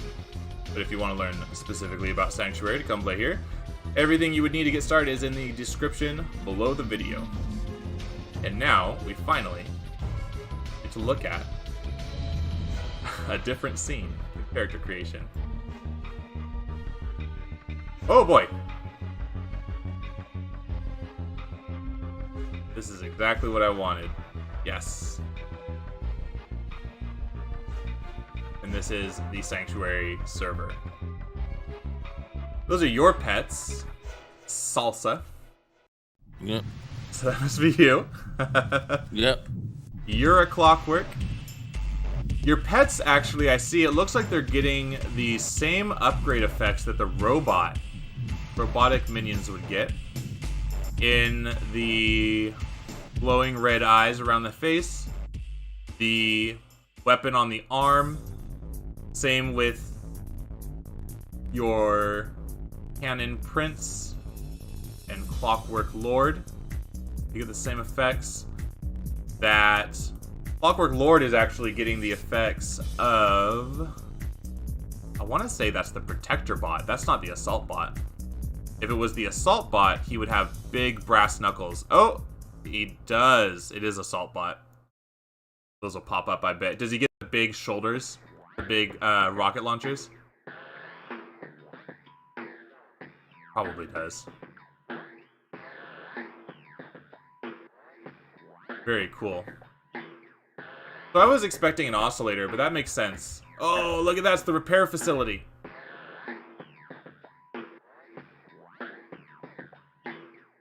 You get a... Whoa, look, that didn't show up in the character creator. That is actually them repairing the legs of a larger robot. And for as long as his robots are near it, they're going to gain a buff, I believe. Heals. Heals. Can you invite me to your team so I can read your effects? They gain heals. What's in... Just give me a minute. Yeah. And then I'll summon more pets that way too. What's your name? Ringleader.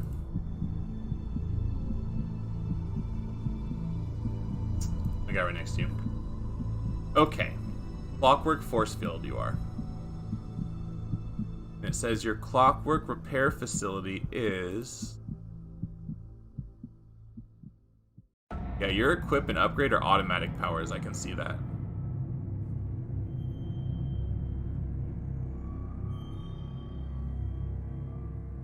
Okay. Can you drag and drop your repair facility to the chat so I can open the box and see it in game? I'm gonna summon mine. I'm waiting for this. But look, these little robots here have just built the entire bot all the way up, and then they disappeared. Alright, repairing facility. Here it is. You create a construction yard for your Clockwork to repair them. Detailed info. 400% regen for a minute and a half. Okay, so it is just a straight heal. Now let's look at mines. I don't have the strongman yet. These are my jugglers. I have 3 of them.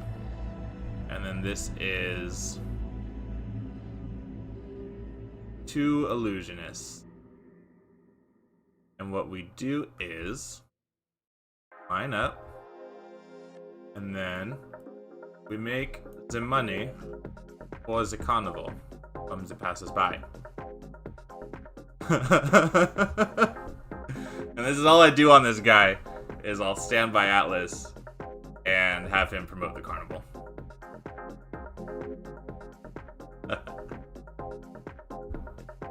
Very cool. Well, I'm glad that we got to see on your end the repair facility, because that didn't show up in Character Creator, but I get why, because that is like creating this huge model that is actually, I can't even imagine how they did that. Like, took an in-game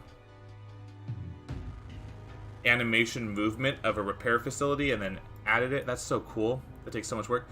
It's also worth mentioning, Blind is actually on a very small cooldown, and I think it has to be targeted. It's not like the straight line that you would say is like, oh, the recharge is going to be super long. No, it's quick. And it's an area of effect.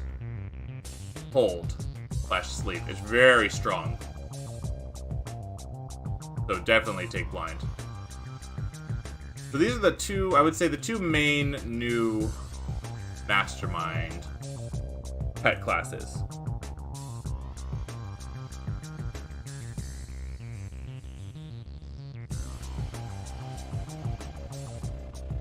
And only because nobody has made fun of me yet, I want to let you guys know, before I switch over to another one,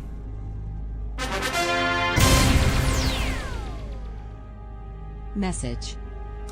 I was supposed to have an Autobot linking that in chat, but I'll get it working for next week. You guys could get your messages read out on the stream.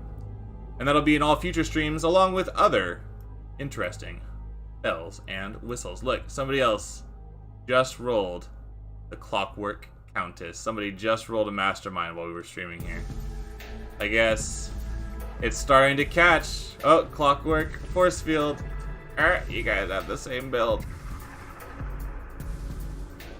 People are getting excited. They're like, oh yeah, I want to come try all the new stuff. Bullseye. I'm going to show you guys, and I might stay on a little bit longer in this episode.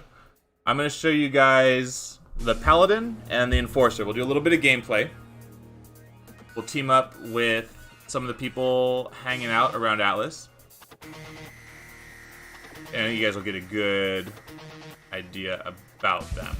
So let's do Undying, level 32. I'll start firing with my Enforcer. Yeah, actually, you have an Enforcer. I'm on an Enforcer.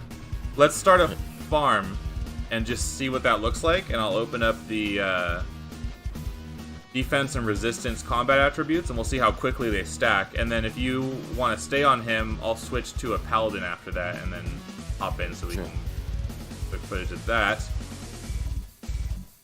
And I started a little bit late today. I started about 10 minutes late today, so I'll go a few extra minutes in that I will show you guys at least a few more in-game versions of characters and things like that.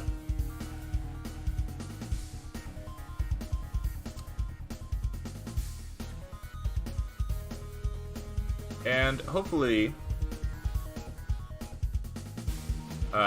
Mike Rock's audio Yeah, I'm still here. is coming through okay. Well, yeah, I mean, that people can hear you, because I have music on too that might be kind of loud. Okay.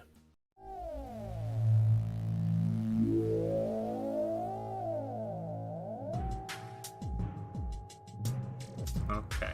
And I'm in the game, and I'm already at AE, actually. So let me switch to the full Sanctuary version. We'll get a little variety in the stream here.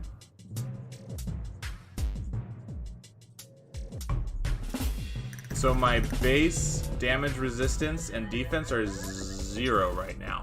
I have no powers whatsoever on my Titan Weapons Dark that will give me plus defense or plus resistance, aside from defensive sweep, which if I hit enemies in a cone, they'll give me plus defense. But that's the only thing. So I'm gonna turn off sources, because you guys know I had power sources. So you guys know any buffs that I get are going to be specifically from us being in combat. And then I'm right here. I'm on Undying if you want to invite me. Oh, are these both you? Yeah. Hey guys, room for one more? Yeah, hop in. Yeah, for those listening, I'm Malunky1. I've been in the chat as the man with the flan. I'm one of the developers on Sanctuary alongside Hixie Dubs, Bart, a few other people. More people than I have the brain power to name at the moment. Yes, you've been in the chat basically the whole stream. You were answering questions and just giving me some info as we kind of went through here. So much to cover. It took me about an hour and a half to cover just the new stuff in Character Creator, just talking and showing it as quickly as I could even. And then now we're going to actually be showing some gameplay for, first off, Enforcer. We have, it looks like 2 Enforcers on the team, and then a Clockwork Mastermind, and then we're going to go... Who's I got to invite, the 2 people? Me, Undying. I just sent you a... Yeah, and I'm on my main character, Strange Quark. One word. Yeah. Oops.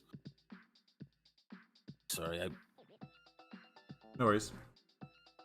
I said I did it league instead of team. Sorry. Okay, who was the other one? Strange Quark. Okay. Yeah, one word. Okay, there you go.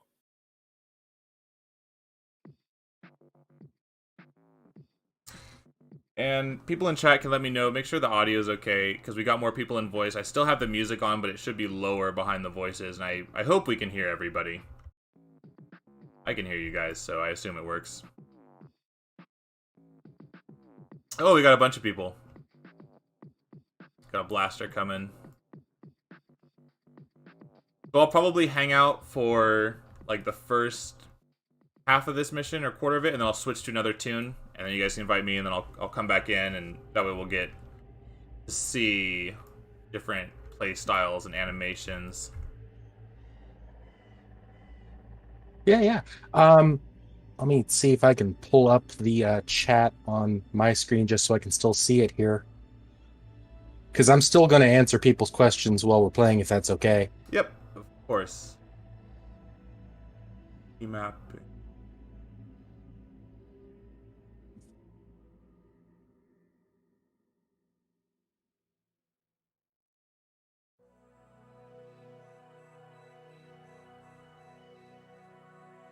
And it looks like we're diving in. So if you, I think somebody mentioned IOs a moment ago. Yeah. So we do have some powers that don't have IO support yet. That's yet another thing that's going into this next bug fix patch. Should be done by the end of the week. So people who are not able to equip their IOs, that'll be fixed very soon. Yeah, I know. I think that's why Werewolf went down, right?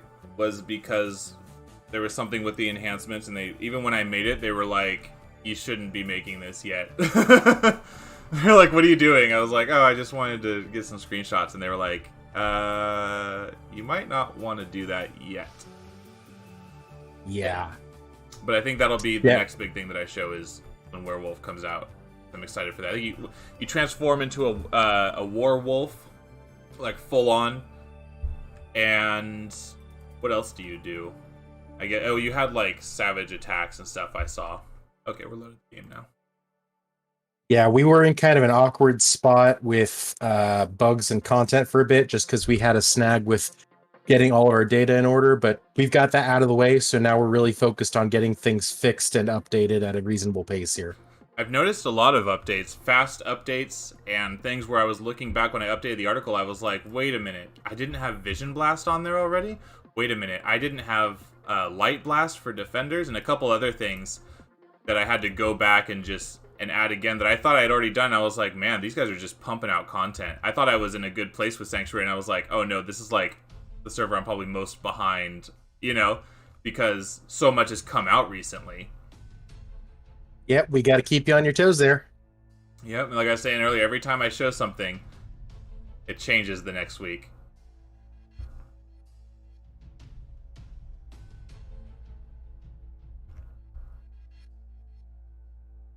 Okay, that should be about right. So even just by standing here,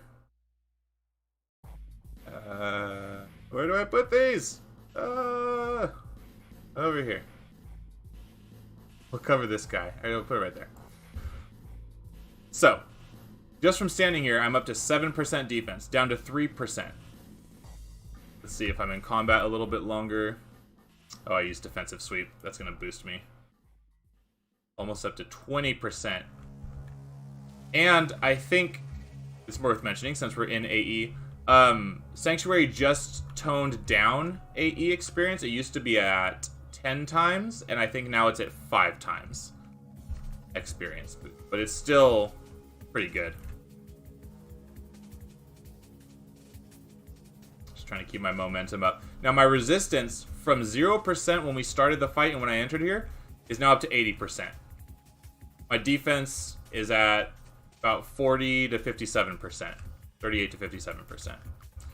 And if we maintain pace, and I just dive into this next mob, and we maintain our momentum, I will be unbeatable. I can also use my Tar Patch ability, which has a very short range. Some of my manipulation powers. It's actually made us all invisible. That was Fade. Player-based air effect ally. Plus defense to all, plus res to everything. So I actually do get a little defense there with Fade. And I think if I had chosen, like, Fire Expert, or Flame Expert, whatever it's called, that actually did have one or two maybe little armor sets that came with it. Or maybe I'm thinking of Synergist or something. There's so much that we looked at. But it should all come together. I'm already capped in resistance. I am up to 90% resistance for Smashing, Lethal, Energy, and Psionic. I'm about to be there for Cold and Fire. Since these guys are only doing fire damage, I'm mainly concerned about the fire. My fire defense is to 77%, and I don't even have any enhancements at all in this character. No enhancements, and I'm already maxed out in defense and resistance, because that's not the focus of my powers. My powers as an enforcer is just to keep the battle going, and to keep attacking, and to keep doing things, not to protect myself or allow them to attack me longer.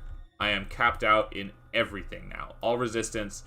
My defense is above 100%. There for a second. It's at 91. It got above 100 for a moment because I think I used defensive sweep to raise it. So if I got maybe tough and weave, you don't need them. I maybe just even weave for the extra, or whatever you could do to get a little more defense. Maybe I think you could go over the 100% mark. Yeah. I actually didn't have any involvement in the creation of Enforcer or Paladin. I died. And I wish I did, because there's some cool archetypes. I died, and I'm back to 0. And now I have to run away from the battle because I have no momentum of battle. Or actually, it's called Fervor. You get self plus resistance plus defense for the longer that you are in combat. And it says... yeah, special rage buff on self. It doesn't say the exact number, but it's just continuous. Up and over 100%.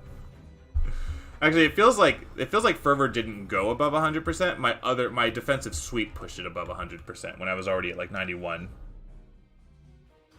Yeah. We are still tuning the exact numbers on how quickly Fervor builds, because Hixie did mention that he was kind of unsatisfied with the numbers on that. So we are going to tweak that a little. It shouldn't break anybody's character or anything, but just be aware that the current rate at which Fervor builds isn't necessarily final. I know it was toned down because when I first started, it was really strong. It was like almost immediately you'd be at like 50%. And now I think they like cut it in half or something, or to a quarter. I forget exactly what they said, but yeah, it's definitely down a bit. And that is essentially the Enforcer with what we were saying earlier, that you have other secondary abilities. I died again. Whoa, and I leveled!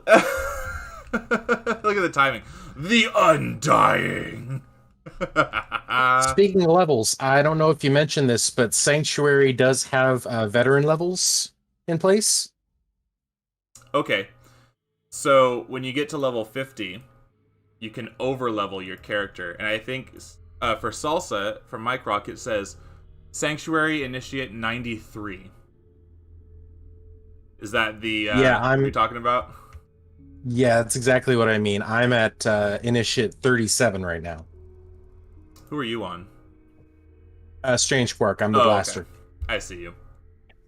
I thought you were Brain Fart, and he's level Initiate level 7. I was like, no, you're not. But yeah. Yeah, I left the XP on a little bit too long, because this is actually my farmer. Yeah, what you got? What was it? 90 something? Yeah. 93. Oh my god. There's another character on here that's got level 400. Oh boy. I'm gonna swap to my Paladin real quick. I'll catch up with you guys. He's still climbing at his. He's seeing how high you can take it.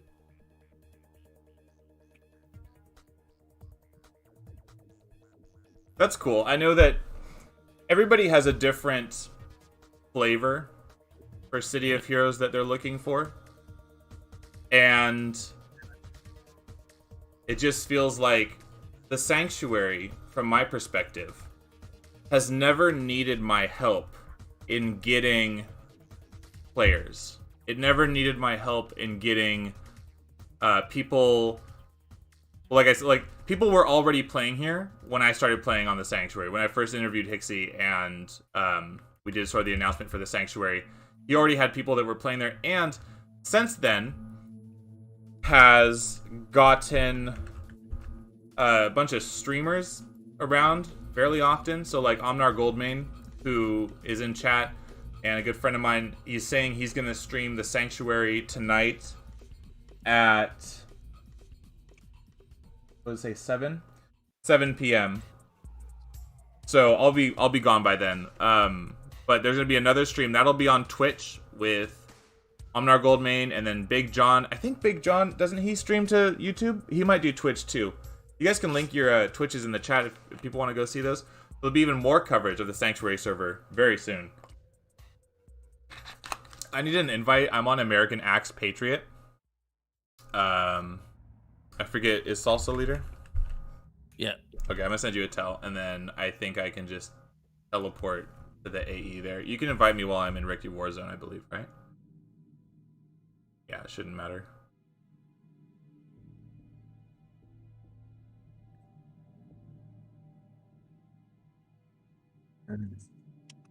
Okay. Oh, it's brain fart, sorry. And then I'll use my mission transfer.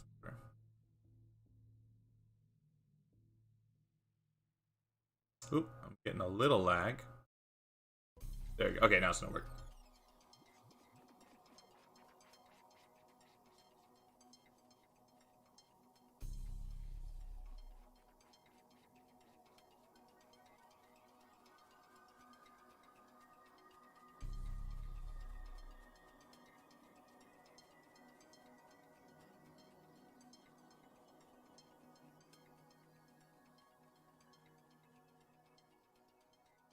Wait a minute.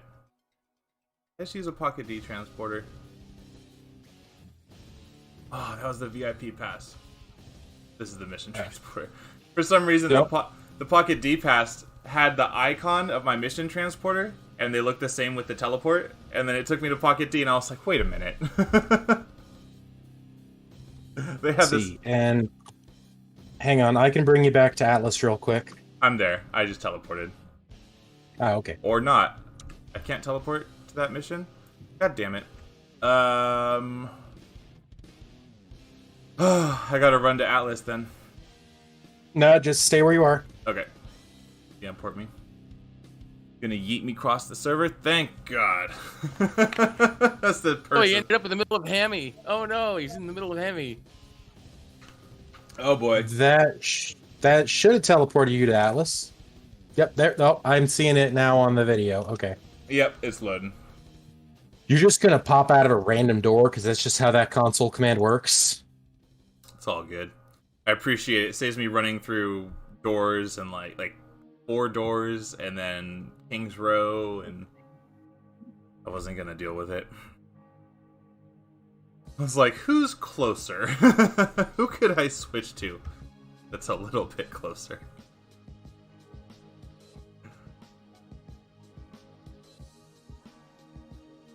Let's see where I come out.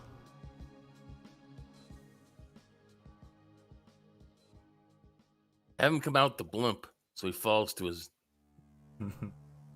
There's no door on the blimp. Wow, that's amazing. I died right as I hit my incarnate shield. That is an amazing coincidence. We're running 4x8 on this map right now. I came out of a strip club, but nobody worry about it. It was for other reasons.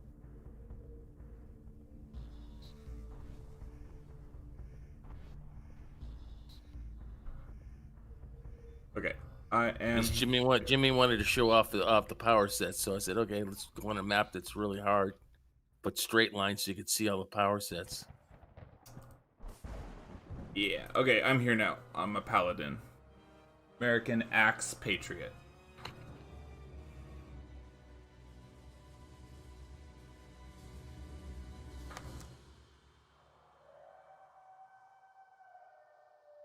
And I just want to take a minute to say thank you to everybody who came by in the stream today. After this Paladin, I will probably show at least one more character. I'll hop on and get some more gameplay so we can see that, and then we will probably call it a day because I don't like to push the podcast more than 2 hours. This one's going to be about 2.5 hours, but I think that's still okay. And it looks like we had 176 playbacks during the stream. That's nice. Right now we have 18 people watching. We got 14 likes. And it doesn't show me anything else. That's about it. And just because I spent all week working on these, I'm going to show you guys another one.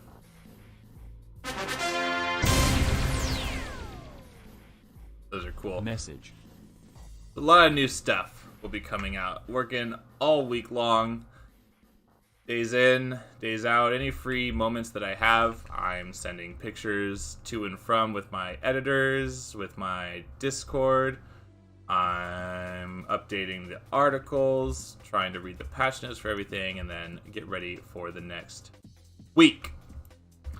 So this Paladin is Battle Axe primary and Traps secondary. And then for Retribution, oh, it's a P string right now. It increases, the longer I'm in battle, it increases the secondary effects of my secondary powers. Do you guys need a wiki? Have one. No, I'm all set. That's just he's the second tune. Ah, I was just showing off the clockwork ones. gotcha. Where is Death Armor? There he is. Because there's no way I could survive here by myself. Okay. I go up one side of the street and down the other. So I chose traps, and people were saying, "Oh, you should you'd use your triage beacon. That'd be really good." I don't know, man. Let me throw everything out. I got a force field generator. From a melee perspective, because when you do the Paladin, your melee primary and your support secondary. So, like, what's the best combination, or what's a strong combination? I chose traps because I thought it would look cool, but I don't know. I would, because, like, see, I can't stand here at my triage. I gotta go up there, you know? I gotta keep moving to the next group. For a melee character, the triage beacon really works best for bosses and archvillains. Oh, yeah. But I don't have, here's the thing. I don't have any defense or resistance. Aside from if I went, like, force field. Well, even force field, I wouldn't get a buff from it. What would give me a buff? Like, can't think of almost anything that would give me an edge in survivability. And thank God I leveled. Let's look at my power sources. If you had took the healing set for that's on a tank, quick healing and stuff, that would work for a Paladin, because you could actually stay there and keep healing. You could take empathy as a secondary if you wanted. You could do kinetics. People were talking about kinetics would be really good. I'm still leaning towards cold because that's one of the strongest in taking down AVs and stuff like that, because you're giving all the good minus region stuff. But arguably, I mean, traps has acid mortar, and I also have poison trap. I just feel like there's so much active clicking of my little traps and stuff that I have no time to swing my axe. Granted, I chose as much as I could except for taunt. I chose every primary and every secondary, which in a real character you probably wouldn't need. But I wanted to be able to show off everything. And I lost connection. Can you guys still hear me? Yep. Yeah, I can hear you. It's just my connection to the game then. It'll be back. What's the claptraps? What they're good for, if you learn how to do it, is you can actually, if you sneak ahead of them, if you had stealth on, you can actually zone an area where the bad guys for your tank would have to slow down. So that, like right now, I'm trying to kill all these guys. Instead of them running at full speed, your claptraps not only would slow them down, it also does damage over time. So as the bad guys ran towards you, they're would be held, but they're also not being held. They're also taking damage over time. That's what's good about the claptraps. If you can throw them in an area, you can start wounding the boss over time. That's a good point. That just make a lot of use of caltrops because, yeah, that is a good one actually. Got a slow and a minus jump. For some reason, oh, there it is. I'm just reloading my my game real fast. I think I DC'd for some reason. I'm gonna switch characters anyways, because we showed the Paladin for a minute, and I want to show Speed Force. So I'm gonna run over to you guys on my Speed Force Scrapper. Hey, Hixie's here. Hey. Pixie Dubs is in the chat. How's it going, guys? You right? We're doing all right. I'm just logging right back in for a second, and then we'll pull you up on the stream. We've shown off, I think everything new up until now, and so we're just doing a couple of AME missions. And I was gonna switch to this one. Now I'm gonna show Speed Force. Nice. So how have you been? Has it been you guys have been busy over here, it looks like. Yeah, we got a few ideas and a few things going on behind the scenes. I've got a few ideas that are quite ambitious to say the least, but yeah, we got a lot of things going on. Yeah, I mentioned a little bit earlier in the podcast that I had spoken to you and I said, I want to cover Sanctuary. This is what I'm going to do. I'm going to come out and cover it. And you were saying, well, you might want to wait a couple more weeks because we have, this coming out and some stuff that I haven't even announced yet. And I was like, okay. And I kept pushing it off. But as we learned today, it took like an hour and a half just to get through the new stuff in the character creator, just to describe it and talk about it. And I know going in most of the stuff that we're looking at today, but it's just so much, and you guys are gonna have even more updates like you were saying. Is there a little content teaser? Is there something closer in the works? We know that Werewolf was up for a little bit, but that got pulled back. Is there anything else new coming out? Yeah, so behind the scenes I'm working on the hybrid still, which is the vampire/werewolf archetype. I'm working on a couple of new game modes. I'm looking into them. Some new game modes that will be available for any level and any player, so that they're not just for end game purposes, but they're also for players who may not want to choose to level to gain experience. There'll be other ways to gain experience and gain influence. So it's not just about being a superhero, it's about having possibly your own empire in some ways. It's about hosting a pickup soccer league until you rule the world. Exactly. I'm pretty sure there's at least 2 slice of life animes about that. Yeah. And I know Malonki and Bart or Brew, they're working on things behind the scenes as well, and they've got a lot of good ideas coming to the table. Malonki, honestly, he helps a lot with the development on the server, so much so that like if I didn't have him, I would be struggling to get a lot of the content out and fixed, and so yeah. And I have a slightly more modest thing that I want to tease. Not going to go into huge details, but If you like Dominators and you've ever watched the movie Equilibrium, you're probably going to be pretty excited about what I'm working on. Oh yeah, I remember now. Yeah. Oh man, you have my interest is piqued. I saw Might Assault was pretty cool on Dominators, but I don't have an idea as to what I can't guess what that would be. You ever watch that Christian Bale movie Equilibrium? I am aware of it, but I have not sat down and watched it. That I think. So I probably don't get the reference. Yeah, go watch Equilibrium. You'll have a basic idea of something I'm cooking up. Oh boy. And then maybe you can speak to this as well, because we mentioned a couple times that the Sanctuary server and Malonki, because you made the synergist, you guys are helping out the Unity server a little bit, that you're doing a little bit of assistance in showing the Dark Noise how to make power sets. What has that been like? Yeah, it's been amazing.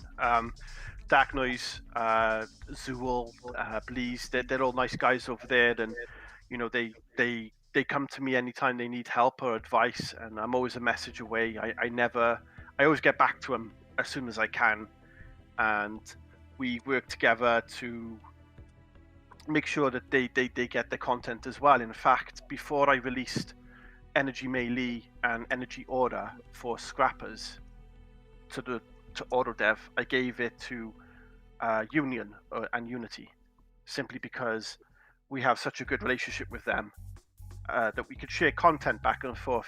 So I know they're working on their own things. I'm kind of teaching them as they go along, and providing the tools necessary so that they can make their own content and make their dreams come to life.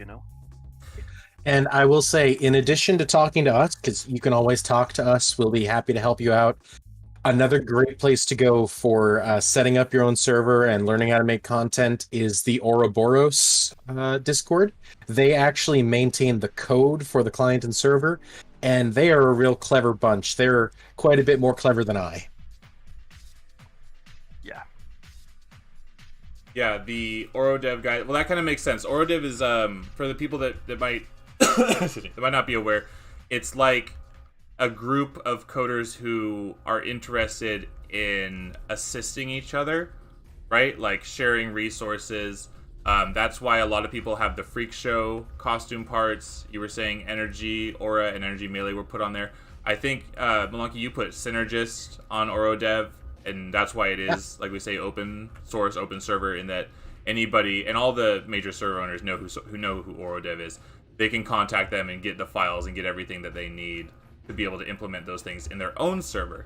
So at some point, and that's kind of like, do I show Unity next week? Do I show it in 3 weeks? Do I show it in 2 months when we finally get all this new stuff? I think just going through this first initial sweep of every server in the podcast to show all the new stuff, because like I was saying, I might come back to the Sanctuary in 4 or 5 weeks, or whenever I have the chance to come back, or when something new comes out, and then we can just focus on that new thing because we've already shown and kind of covered what has come up until this point.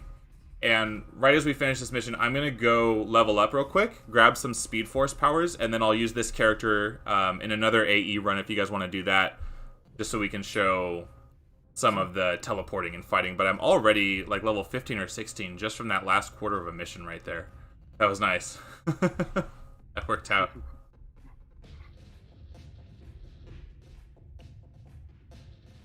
Before you run to go over to brain fart for a minute when you come out. Let me get him off the. What do you think of the new sets then, Jimmy? So, the one I was most excited to try out is the one that we get to do right now, which was Speed Force. Specifically, Speed Force / Illusion, which I believe are both Scrapper exclusives. Because I'm a fan of the teleport abilities. I was trying to think about how to make a super speed character for the longest time, and I was like, City of Heroes just doesn't have... For having Synapse, right? We have Synapse, who is one of the main Save Heroes characters, we don't have a super speed set aside from, literally super speed, the travel power. But we don't have that. And so I was always thinking about what that would look like and what it would be. And I specifically wanted to use Flurry with it too. So the rapid strikes, which I'm about to grab right now. So I'm excited. Even Synapse's powers are just like electric elect powers for Blaster. He doesn't even have anything above like a custom whirlwind, I think. Yeah, he does also have that really neat bespoke super speed animation effect. Where he is moving multiple... Yeah, where he has like the blur behind him instead of the regular super speed effect. I've been meaning to steal that for a customization option for super speed at some point. Oh, maybe we could add that to the set at some point. That'd be cool. That would be cool. How did you do... Oh boy, 200 million influence. How did you do the repair facility for the clockwork? I can't even think about how that was possible. So I'm not the wizard behind that. That would be Sensei. I don't know how he did it, but unfortunately he's not part of the server any longer. So I have no idea how he did it, but he did do it for me. And when I came to him about the idea, because I wanted a repair facility, because it goes along with the idea of the clockwork. They just kind of grab scraps and repair their minions there and then, as you see in the task forces, for positron task forces, you see all the clockwork stuff scattered everywhere. I saw the animation for the Paladin being built, and I wanted it to be used for the facility, so I approached Sensei, and Sensei was like, oh, I have an even better idea. We could make it look like it's being built right in front of the player's eyes. Mm-hmm. So I was like, oh, that sounds amazing. I would love to do that. So he went back and kind of worked on it, and then came back, showed me that, and I was like, excellent, we'll go with that. That's amazing. It looked really good. And then we saw the Carnival command. Those look amazing. I have a character that I just like sit with on that mirror shield. I'm almost done here. I'm just picking the last couple of powers so I can run over and join you guys. Absolute Strength looks amazing. You guys are getting... You just changed the tier 9 ability for Anarchist. So we talked about that and showed it for a bit because I was a little... Mm-hmm. I need super speed. Hold on. I can't be a speedster without super speed. I gotta pick that. Actually, you might be able to answer. What is the deal with Tunnel Vortex? Is it just... It might have an issue right now. It says toggle PBAOE knockback, but it's acting like a click. Right. Yeah. So my idea for that was that I got these ideas for some of these power sets from somewhere, and somebody was telling me about using Whirlwind, but as a clicky, and you're only supposed to spin once. Now, in my head, I thought I knew how it was going to end up being, but as Malonki knows, when I tried to change the toggle into a clicky, I kind of forget about the animation itself, and so well, I should have fixed the animation really. So okay, so it works if I'm next to them and I click it, but because I was clicking it like just I had it on auto, so over and over and over and over it would do it, and I was just like this giant ball. You couldn't even see my character, and I was like, okay, I'm doing something wrong.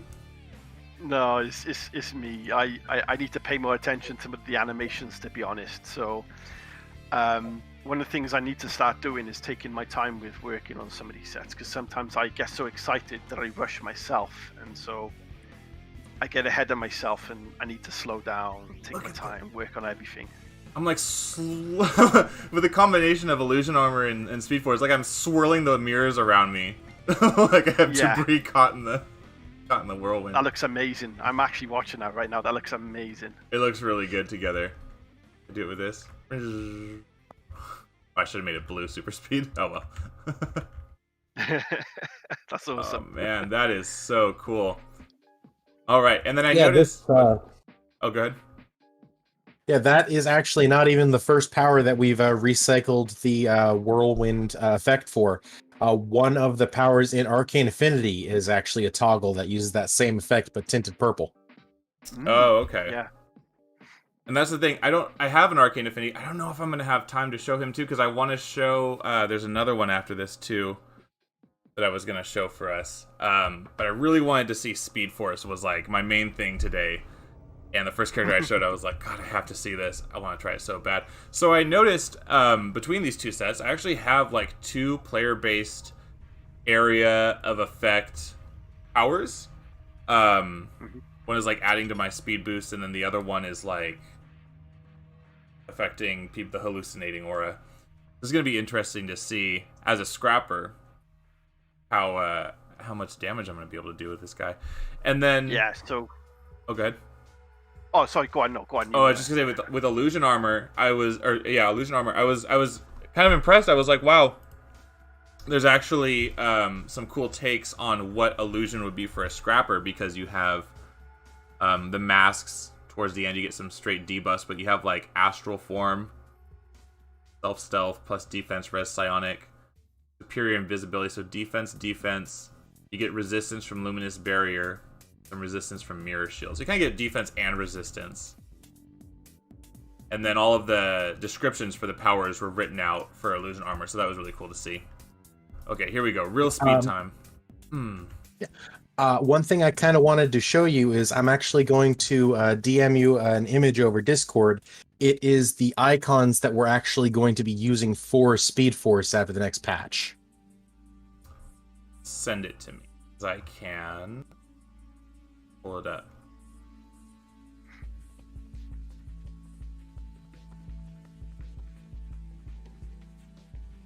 Oh, I can't save it.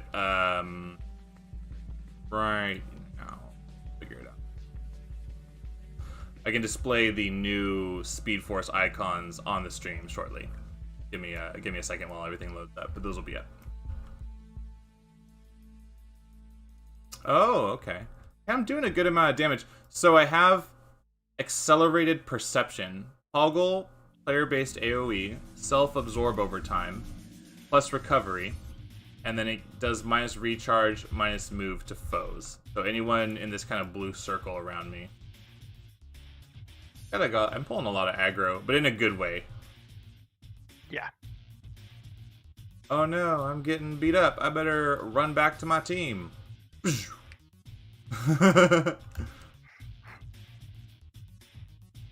And so if I use Rapid Strikes enough, I might just leave Rapid Strikes on auto. If I use it enough, it should proc that special ability. We'll see if it wants to pop up soon. It's like a 10% chance to automatically refresh the recharge rate on my powers. I think, right? Refresh the recharge on my powers, and then increase my movement speed. Yeah, so what happens is you get like this mechanic. I can't remember what I've called it now. It's the Speed Force. It just enhances your running speed, but also it recharges specifically one power, which is Sound Barrier. And it means that you can use Sound Barrier again. So the idea behind that was you, essentially, if you can keep that up, you would be zipping all around doing as much damage as possible. Kind of like how Barry Allen would be in the Speed Force, you know? Mm-hmm. And then I was watching, I don't know if you guys have seen WandaVision, but I was watching it and they had Quicksilver, so I made Quicksilvia as sort of my take. Because I was like, well, obviously I'm going to make like the Flash or something, right? Like everyone's going to make the Flash. It's the Speed Force. Of course you are. But I was like, well, what's a little bit different, you know? Like... No, you got to go for the real obscure speedsters like Johnny Quick. Johnny Quick? Oh my god. That's old school. That was the alternate dimension from the one with Owlman. And then the Green Lantern who's all afraid of everything. Oh yeah, a real fun little fact about the Flash is after he died in Crisis, or went into the Speed Force in Crisis, some Marvel writers pulled something real cheeky. They very strongly implied that a speedster that just suddenly appeared during the middle of one issue of, I can't remember which comic, but they very strongly implied that that speedster that appeared was Barry Allen. Oh boy. Like he was an amnesiac and he couldn't remember his name, and he thought his name sounded something like Buried Alien. Oh, there you go. And so there was a speedster named Fast Track in Marvel Comics who was just going around for a while.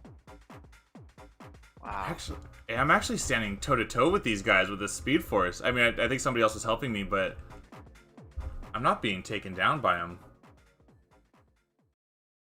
Yeah. What? One thing I am going to tell you is we are probably going to shorten the animation time and recharge of rapid strikes, and also reduce the number of ticks on it. It's going to do the same damage per animation, but it's going to be a shorter power, because right now it uses flurries numbers for that, and it is a long power. Yeah. I think I'm doing okay.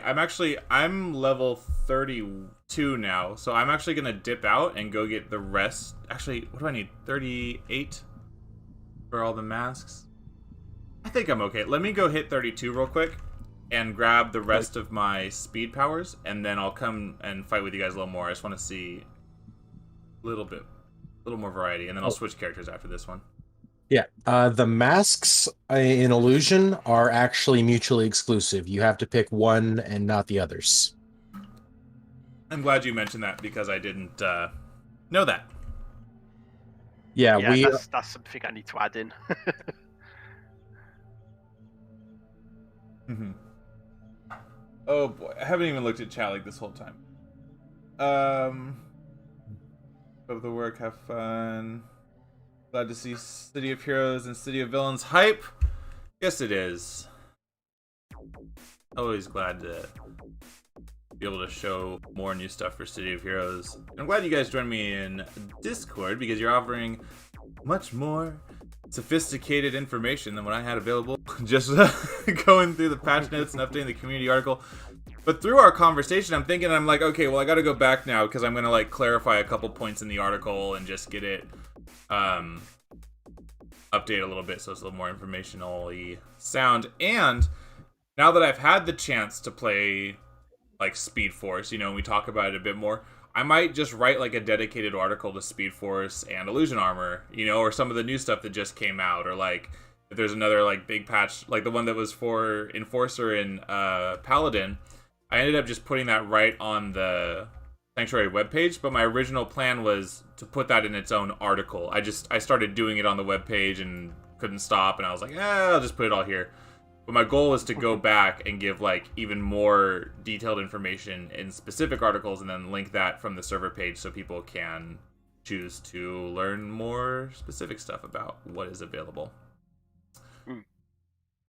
But it all comes together, and it all just takes a little bit of time. So like all this week I was just setting up the scenes and making sure I at least knew some of the information about the new power sets and stuff that were coming out. But there's a lot of stuff. Where's Astral? Oh, it's auto. Astral form is auto. Auto stealth? Wow. I also have superior invisibility on, but auto stealth, that's nice. Defense, everything. Put a Luck of the Gambler in there. Rikimaru in our team is asking how recipes and enhancements are acquired. Well, you can get them the normal way, just through drops. You can also purchase them with influence from Sanctor. He's that 90s edgy comic book hero looking guy who stands next to Miss Liberty in Atlas Park. He's also in Mercy Island, so the villains are not left out. I don't know if he's in Pretoria though. I'm standing next to him right now, so if you want to describe what Sanctor has, I'll hold it up on the screen so people can see. A bunch of stuff. He's got a bunch of IO enhancements. He's got like the special salvage, like enhancement boosters. You can even buy incarnate threads off of him. Yeah, like I can see Luck of the Gambler right here, and it says level 30. Those are level 36. This one. Yeah, there's like he's sort of like the mirror reward vendors. He has that level slider, so you can actually choose what level of prizes you buy from him. Mm-hmm. Oh, that's good, because I actually need level 35. Oh, wait, no, I'm 33. I could do 36 now. Yeah, so you can click. I'm showing it right now. Super simple. I think every enhancement in the game, all of your purples are here, all of your PvP, all of your ATOs, your archetype specifics, so for Chaldeans and stuff right there, pet damage. As you're leveling up, you can just run by and grab whatever it is that you're looking for. So if I go defense sets, I was looking for a Luck of the Gambler because I wanted Getting just mobbed. to grab a couple. I think that's the right one. Least scrollable recharge speed. Oh, the enhancement sets aren't working quite right. But if I had one, I could put it on. And there you go. All your enhancements are right there. It's also your AE tickets are good too if you do an AE farm like this one. Yeah. Oh yeah, you can buy the enhancements from the AE ticket vendor. Yeah. Yep. Okay. Yeah, so there's plenty of options. And then A little. you guys don't do free 50 boosts, right? For people generally speaking, this is like you play. It's a real you play through server. You got the enhancements there, which is nice, so you don't have to worry about like crafting and stuff like that. Am I correct so far? Yeah, that's correct. We don't really give out the free 50s. We do have a slightly increased experience rate compared to live, though, so that does help speed things along. We also, I'm not sure if Malonky knows this, but we do actually have a level 50 token that can be obtained from GMs and admins who participate in the event. So if, say, there's a big event going on soon, for a good example is Malonky's birthday bash on Saturday. We're going to be hosting an event then. People can earn themselves level 50 tokens and sanctuary tokens, which will be used in a possible update in the future where you can actually buy like sets and stuff with your tokens and cool things. Oh, that's cool. So you guys have a birthday bash this Saturday on the Sanctuary server. You know about what time you guys are doing that? Since we got people here who might want to be going in. Yeah, Saturday and Sunday, actually. Saturday, it's going to be at 7 p.m., and Sunday, it's going to be at 4 p.m., and these are Eastern time, so you may have to convert if you're elsewhere. Basically, it's going to be sort of a few rounds of hide and seek, where you have to find me in a random map. I'm going to be treating, red, blue, and gold pretty equally with that. First person to find me on any given map is going to get a purple set of their choice. Second person to find me on a map gets a purple enhancement of their choice or an orange set of their choice. And the third person to find me on a map gets an orange enhancement of their choice. And it's gonna be fun. And I think I will just have anyone who wins any prize at all be sort of randomly selected to get a 50 token. I bet you guys will have a really good turnout for that. You always have good turnouts on the Sanctuary server. You're hosting events all the time. Are you guys still doing the weekly movie nights with everybody? No, I stopped doing that for a while. Real life got caught in the way, so I'll have to remove that from the website. But yeah, and then when I look at streamers or people who are doing City of Heroes live, be it on YouTube or Twitch, it's usually the Sanctuary or Unity. If I were to toss a coin, sometimes they'll do Thunder Spy, but really, I would say the Sanctuary and Unity are like the main streamer channel servers. And Hixie, that was how you and I met a bit as well. Aside from you being the head of the Sanctuary server, was because you are a streamer on Twitch and you are still streaming fairly often. I caught one of your latest ones where you were showing how you actually make new power sets, and you were showing the different files and kind of how that worked. And then, not like a day ago, or was it yesterday or something, you posted this link, which I can pull up on stream and show everybody. Actually, Malanki, could you post? Actually, no, I'll do it. Hold on 1 second. I have an idea. I'm gonna do something kind of interesting here. Copy these. I'm gonna show you guys the display on Discord in just a moment.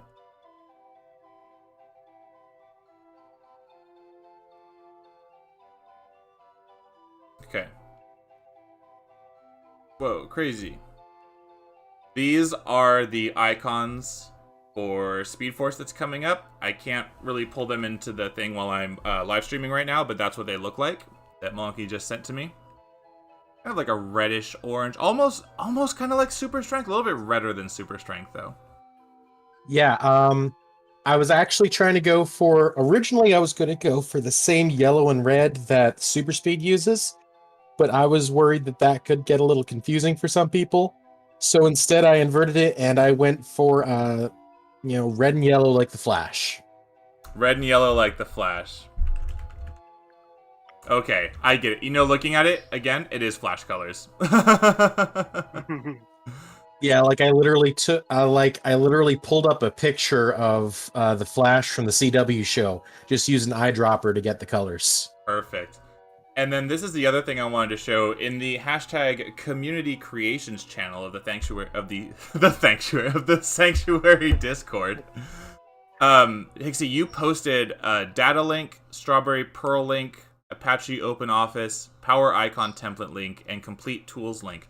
Now I was looking at these and reading through, and my understanding is this is what you use to make power sets and archetypes. So you just linked everything that people who were interested could go to your Discord and get the instructions in a PDF and download all the files that they need to be able to start making their own power sets. Can you tell me about that a little bit?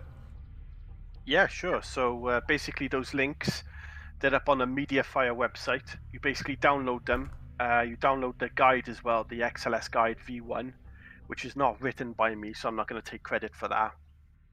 But the guide, I kind of read through, skimmed through some of it, and you just download all those things on your C drive, make sure that the Strawberry Pearl link is up, and yeah, you can just have a look at the XLS, open up the sheets. Most of what is on there can be read as obvious in terms of like what self-explanatory. Some of it you might need a bit of work or might need a bit of help on, but ultimately people can just download them, have fun, make their own sets, their own archetypes, and yeah, it's really simple. Once you get used to the idea of doing that, then the world is your oyster, basically, because the code is so diverse and robust. You can pretty much make anything.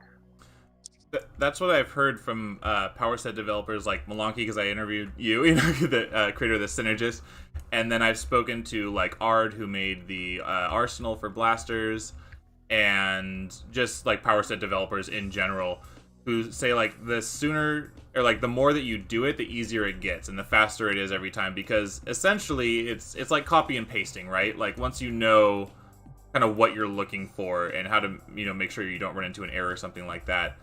It's kind of this like the same thing over and over, unless you're trying to do something way out there, like we were saying, the repair facility for the Clockworks. Like I don't have any idea how you do that from my limited understanding. I would rely on the copy and paste too much. Yeah. That's not a practice.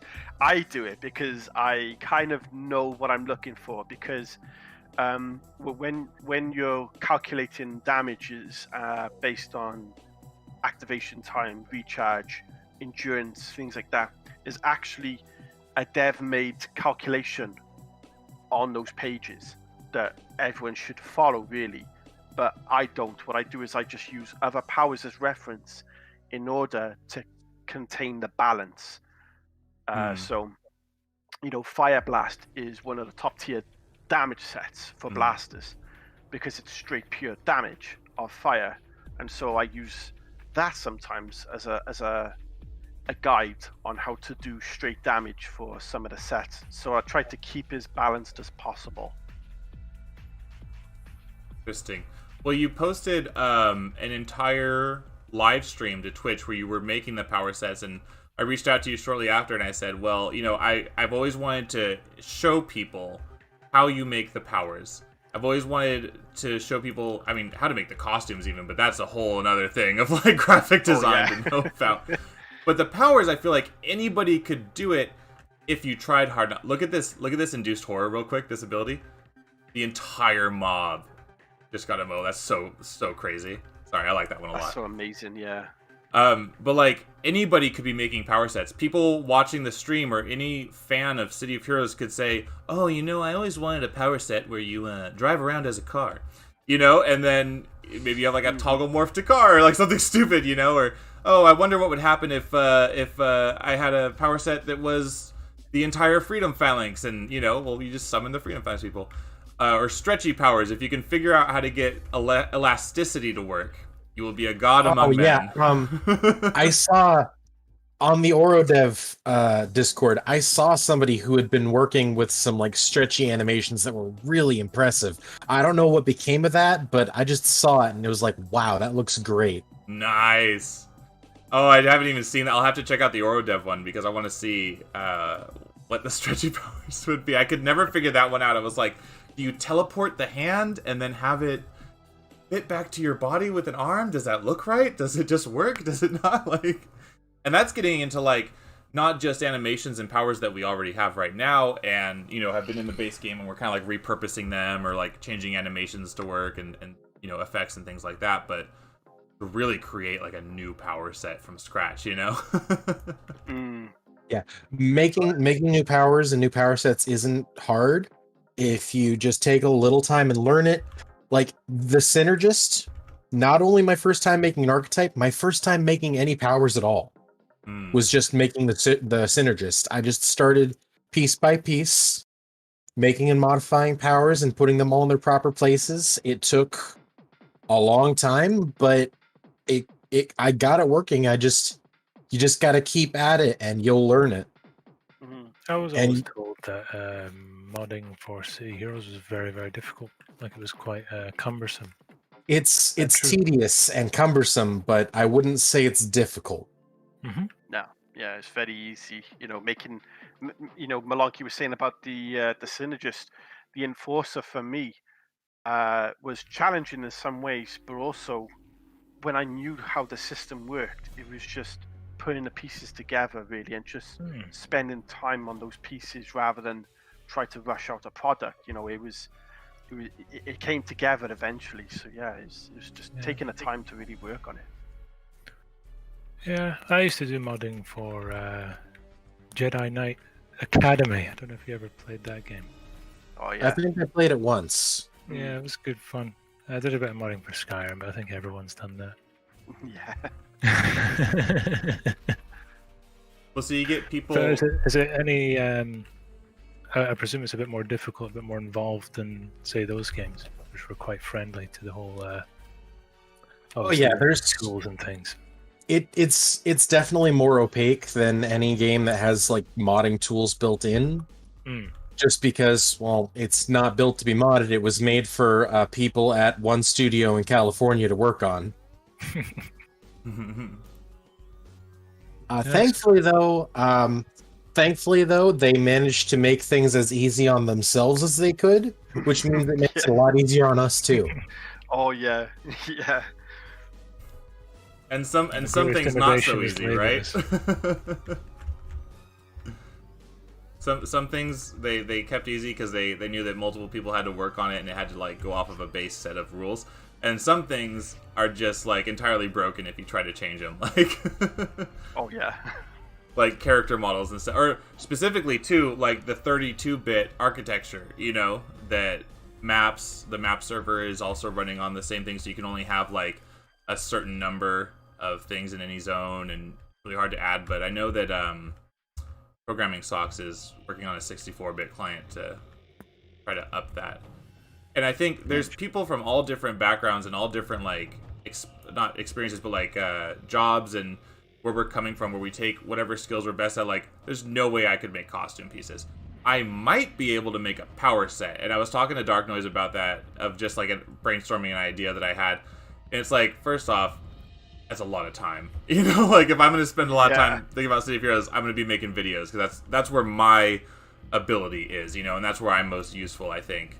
Who cares if I make a power set, But I can show people how to make power set, and that's what I really want to do is edit together a little highlight clip of that thing you made, or maybe we'll get back together again at some point. And just, I know that people would want to make their own powers, and we have people that are working on them that don't even know what server is going to take it, right, Malanki? That was you too. You were just working on it like, well, I just know that this is what I have to do right now. Like, keep it going. And then I still think about the Synergist a lot, and I go, that actually is put together. It's probably one of my favorite archetypes in how it's put together, because it's original in the primary and the secondary, in how like the equip works and the pet, and then you take over your pet. I really like the Synergist. I think even Unity just getting the Synergist is going to help carry that a lot further, whether or not they do. But it's nice that it was open source. Yeah, well, the story behind why I made the Synergist is kind of funny. Originally, it was a suggestion back on the forums when the game was still live. Then years later, I was a player on Homecoming. I used to play on Homecoming a lot, and I had suggested that idea by drawing on that from that old forum post. And people were like, "Oh, I don't know if you could even do that. I don't know if that would even work." And then I saw the stuff that Orodev was doing. It's like, hey, I could set up my own server on my computer and I could build it and test it, and maybe the developers at Homecoming would be interested in it. And so I started doing that, and it kind of ballooned into making a whole archetype. And by then I'd kind of left Homecoming. I didn't have any problems with the server itself at the time. I just was playing on other servers more. And by the time I finished with the Synergist, I was like, hey, well, there's a whole bunch of servers out there. Maybe one of them will want to use it. And eventually a couple of servers, including Sanctuary, which I'm now a dev for, were like, hey, we like this archetype and we'd like to use it. And I was like, hey, cool beans. Well, I just heard about Sanctuary about 40 minutes ago. Yeah, we're relatively small, but we're growing quite fast. Yeah, welcome to the server, Black Sabbath. Oh, thank you very much. Yeah, I was just watching Jimmy's dream. What was it? I was watching it on YouTube. It was about the Paragon Live Podcast every Tuesday at 1 p.m. That's the one. Do you guys want me to go do the evil map, the walk like an Egyptian map? Oh my god. We could. I'm on my tanker now. I'm on B0. If somebody wants to invite me, I'll do. I mean, your tanker will not help you on that map. I should have done Imperium map. Don't subject a newbie to that, man. Don't subject me to that. First off, I can take it. As is with many of my characters, I don't have any enhancements on this guy, so I'm not looking for a challenge per se. If you like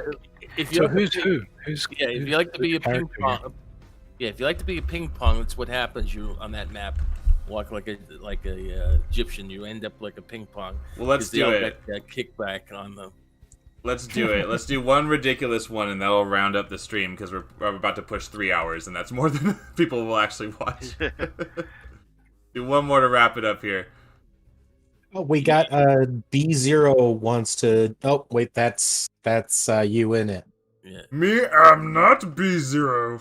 Down, down, and away. Goodbye. Hey, goodbye, B0. Goodbye. How are you doing? But this is a good chat. I mean, so, real quick. I mentioned there were a bunch of changes to the tier 9 abilities for like tankers and stuff. One of which, for example, is like unstoppable here. If I click this, it's a toggle for as long as it stays up. Massive healing starts coming out, but look at my endurance, just pitiful. I can't even keep it up for more than like 10 seconds. Yeah, and then boom. So I can use unstoppable, just not for very long. And that's an interesting way of doing it. I quite like that. Yeah, you did that for a lot of draining them. all your endurance at the end seems a bit. Yeah, so what I did is I wanted to try a different type of. I didn't like the crash. Mm-hmm. I thought it was a very outdated system. So what I did instead was I gave all the T9s that could be toggled as give them a flat 50% damage boost to bring them up so they can solo with that, but also the endurance would be a bit heavy. I wanted to try and keep it balanced in terms of if you took, say, one of the incarnate powers that gives you endurance, I can't remember what it's called. The cardiac alpha. Yeah, or what the other one, the clicky green one, ageless, I think it is. Yeah. If you took that, you'd be able to sustain a lot more and keep it up. But I think the endurance is a little bit too heavy, so I may have to look at that and maybe lower that. It's definitely interesting. I much prefer that than the crash. Yeah, because the crash debuffs you as well. Well, you can't gain endurance for a while, I think. Somebody in the team was just mentioning that you can go to Pocket D and switch to hero or villain without having to do the tip missions, which is nice to know. And then I didn't mention it earlier, so anyone fresh and joining the Sanctuary server is going to want to click menu in the top right, go down to Paragon Rewards, it's right above option. Unlock your tokens from the bottom up to the top. Right? This is what we do on I-24 servers. Then from your chat bar, you click email. And then account items, claim all. Or character items, claim them. Definitely the account items. That's how you're getting your Sands of Mu, your Nemesis staff, Black Wands, your self-res powers, team transporter, mission transport, whatever it's called. And other stuff like that. So just make sure, in addition to knowing who Sanctor is next to Miss Liberty, who's giving you all of your enhancements, you're also going to want to unlock your Paragon rewards. Just make sure that you have everything. You only have to unlock them once, and then you just claim them on any new character so that you initiate when you want to pick your character. Fair. I still have to do that. Yeah, it only takes a minute on the initial setup.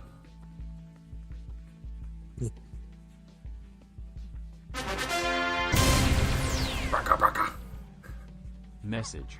I had so many cool ideas. There's a couple things I wanted to do that I just didn't have time to get ready by this week, but I was like, okay, I think 30 plus individual pictures and specific scenes would be enough. Yeah, like I feel like keeping up with all the updates on all the servers is going to be like that bit from that Wallace and Gromit film where Gromit is just laying down the train tracks in front of the train. Oh yeah, and it's constantly like putting more and more and more and more. Like, but the thing is though, I'll do one and then it changes and it's useless, and I'm like, God damn it! Well, let me do it again then. Okay. Wake up, Bizarro. Or go to sleep, whatever means you keep fighting. Okay.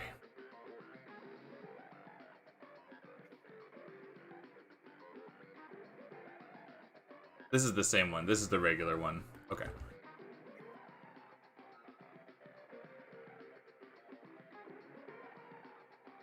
What am I doing? Oh, you know what it is? It's because I'm a tank. I'm taking all the aggro. And I gotta turn off invincibility. It's because I'm using I have Gauntlet, and then I'm also hitting everybody. But this is absolute strength. So the Superman, if Superman's powers were actually in City of Heroes, more than just what super strength was. You got your eye beams, you got your super breath. Is that tanker only? Is it? Tanker only for absolute strength, yes. Pretty cool, though. I was excited for this one, too. It's absolute strength has been on the server for a while, but it was one that I always wanted to try. So when I got around to doing this costume for B0, and it has quotes of Bizarro from the Injustice 2 game, or I guess the first one. And then it has him from like some of the TV shows and stuff, just saying funny stuff as we go through the animations. But now we actually get to see some gameplay with it. It's about what I would expect. Let's see. Solar Vision Blast. Oh, it does a minus recharge. Psionic damage.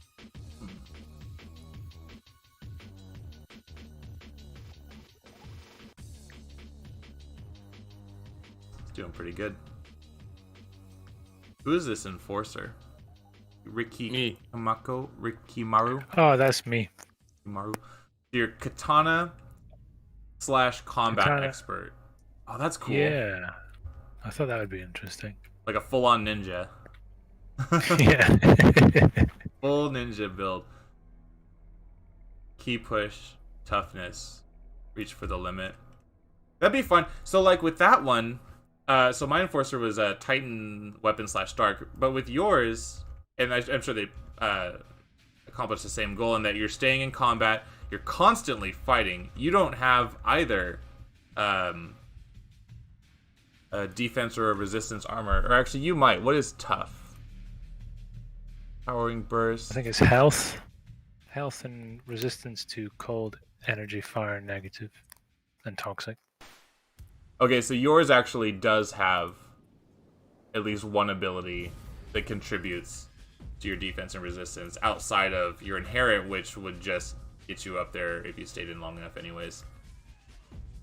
Yeah, it's got a few actually. It's got a self heal.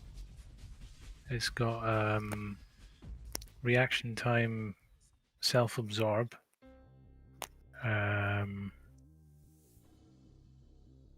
Martial conditioning, like a team buff, defense all but psionic.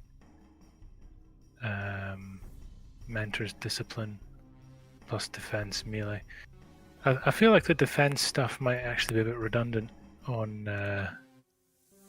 this because the more you're in combat, the more defense you get anyway. So it'll be capped pretty quick.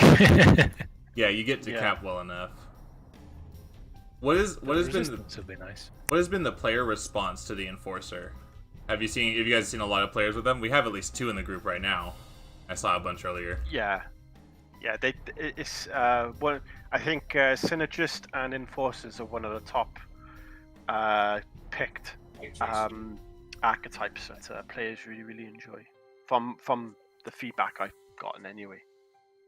Synergist and an enforcer. I agree. I like those 2 have a really good feel to them. They're very put together in that the combinations of powers and how they work, so it's not just like a direct translation of any one set. And I like seeing that. Even if the primaries are straight melee abilities. But the secondaries really make up for it. And synergists, of course, primaries and secondaries are completely custom and redone. That's good.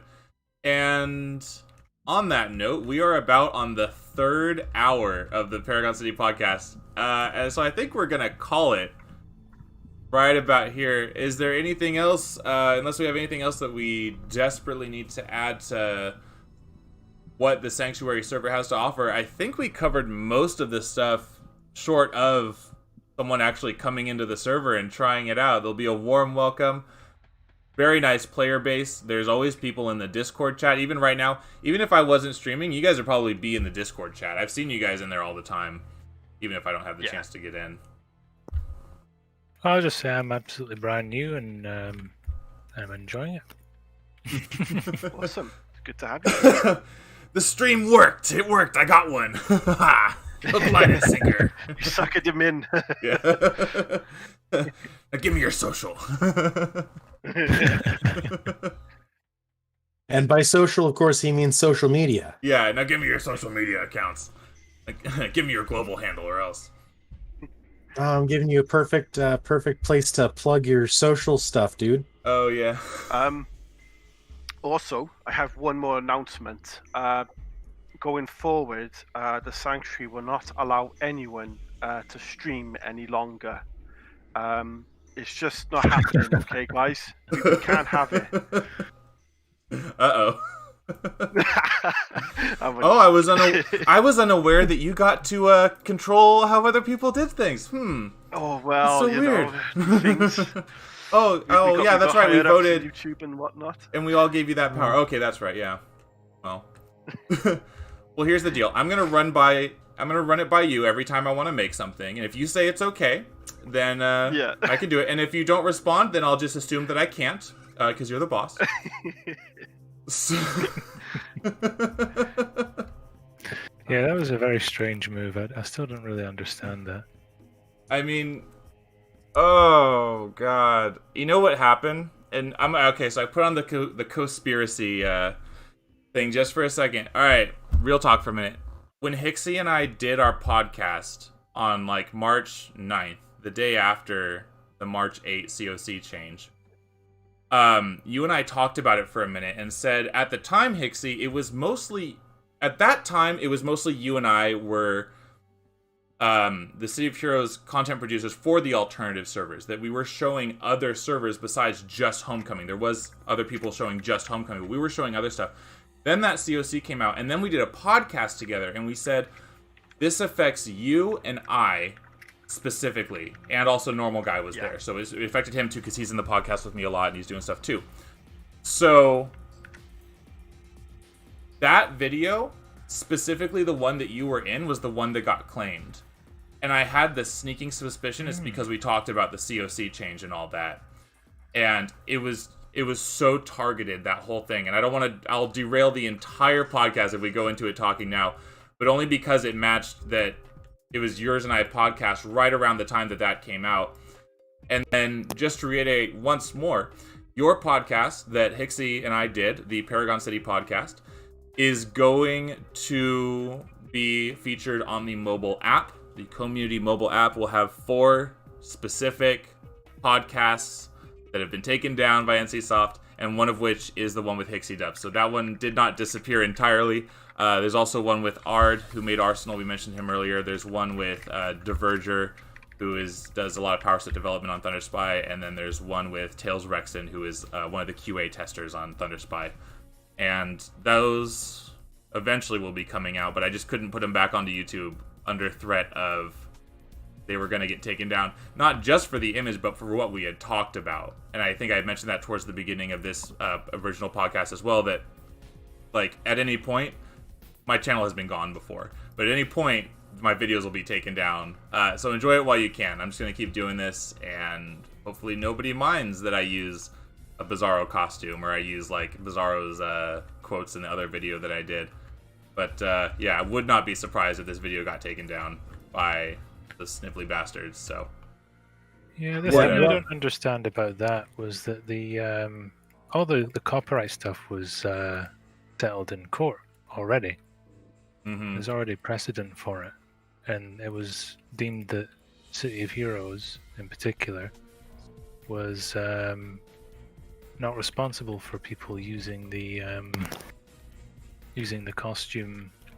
This was back with the whole Marvel thing. Yeah. Yeah. Well, the thing is, they had to go for the individuals doing it, but the individuals doing it weren't making money from it, so it counts as being all good.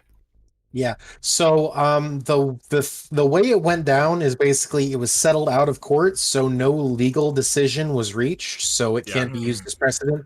But what had been happening was the characters that Marvel had been using as evidence for copyright infringement were actually characters created by Marvel employees. Yeah, and that is what impelled the settlement. If they had gone to court with that, they probably would have lost. Well, it needs to be 7% difference. And I don't think the City of Heroes character creator is that accurate, is it not? Only Claws for the Wolverine was like the only comparison that even stood ground was Wolverine's claws. But even then, they don't really look like his claws because they have the packets on the back of the hands, you know what I mean? Other than that, I mean, I look like Bizarro right now. Who gives a shit? You know? Like, yeah. I can't believe it. And then there are also how-to videos that are still up on how to download, which is specifically I was told not allowed to make. And there's one where this dude is like showing his DC costumes with PNG cutouts of Batman and Robin and Catwoman, much like I'm doing here with the City of Heroes ones, right on the character creator, and that video is still up. So it's targeted on certain people in certain servers, but at this point, I don't care. I'm just going to keep making stuff. I'll show fucking Homecoming in a live stream if I want to. It'd be really funny. But for now, I think we're going to call it a day. And thank you guys for joining me and talking with me as we delved into what the Sanctuary server had to offer. will definitely be coming back some point in the next few weeks because I need to see at least Werewolf and then whatever other new Dominator stuff that we were talking about earlier. A Titan Weapon Frying Pan, I see. Yeah, Titan Weapon Frying Pan's probably fairly doable. Some would have to make the model for it, but... You could. I could totally see a frying pan. That's not hard. Orange Blue Hue is working on an anchor right now. I'd just like to see more weapons in general. Like a longsword for katana would be nice. Mm-hmm. Agreed. That could probably be proliferated to the katana. I'd have to take a look, but as far as I know, since the model already exists, it could be different hands. Probably proliferated pretty easily. Katana's left hand, broadsword's right hand. But you can't use a katana and shield. So yeah, but if we're talking about the weapon model. Oh, would it work anyways? Maybe. Yeah, like for example, a lot of those same weapon models are used for either hand for dual weapons. So there's certainly the models themselves could be used in either hand. You know what? You're right. Dual Blades does have most of the katana. I think almost all of them, right? Maybe that's one or two, true, not yeah. almost all of them. Yeah, that's a good point. You probably could do both, just from Dual Blades. Yeah, I guess I'll add proliferating more swords to katana to my big old stack of things I'm working on. Or even scale up some of the existing models for Titan weapons, like a giant katana. Nobody I just want to else say thank has you for that. doing this, Jimmy. This is really nice, and I like it when people play on the server and kind of, just everyone who comes on the server has been so nice, so welcoming, so friendly, so polite, and that's all what we really Well, want. we've only just met. Yeah, and Black Sabbath here being amazing as well. It's just nice. It really is nice, and it kind of makes me want to keep doing this. So Yeah. Well, that's good. Well, I'm glad you feel that way. I feel good as well that people show up and had interest to see, not just what the new servers have, but, all the work that went into putting this together. And I drove an hour from my house to my parents' where there's enough internet to be able to stream. And I'm about to drive an hour home and pack up the whole deal to be able to come out here and show this to you guys. So I'm glad that you guys showed up, and then everybody in chat who came by, and hopefully we'll see some new people on the Sanctuary server coming over to play. There's definitely no shortage of new content, and like we were saying, at 7 p.m., so I guess in about 3 hours, a little less than 3 hours, there's going to be some other streamers showing the Sanctuary server, Big John and Omnar Goldmane, so make sure you guys check them out. I think they're both going to be on Twitch. I thought John was on YouTube, but he might be doing Twitch now too, or rotating back and forth. But Omnar's definitely on Twitch, so go ahead and check them out, and they'll probably be showing you even more of the new stuff that we've been talking about. But yeah, and I think that's gonna be about it. We'll just wrap it up there. So thanks everyone for coming by, and we will be back every Tuesday at 1 o'clock p.m. here on the Paragon Live Podcast. Glad to be on, man. You have a good one. All right. You as well. And with that, the stream is now 3, 2, 1.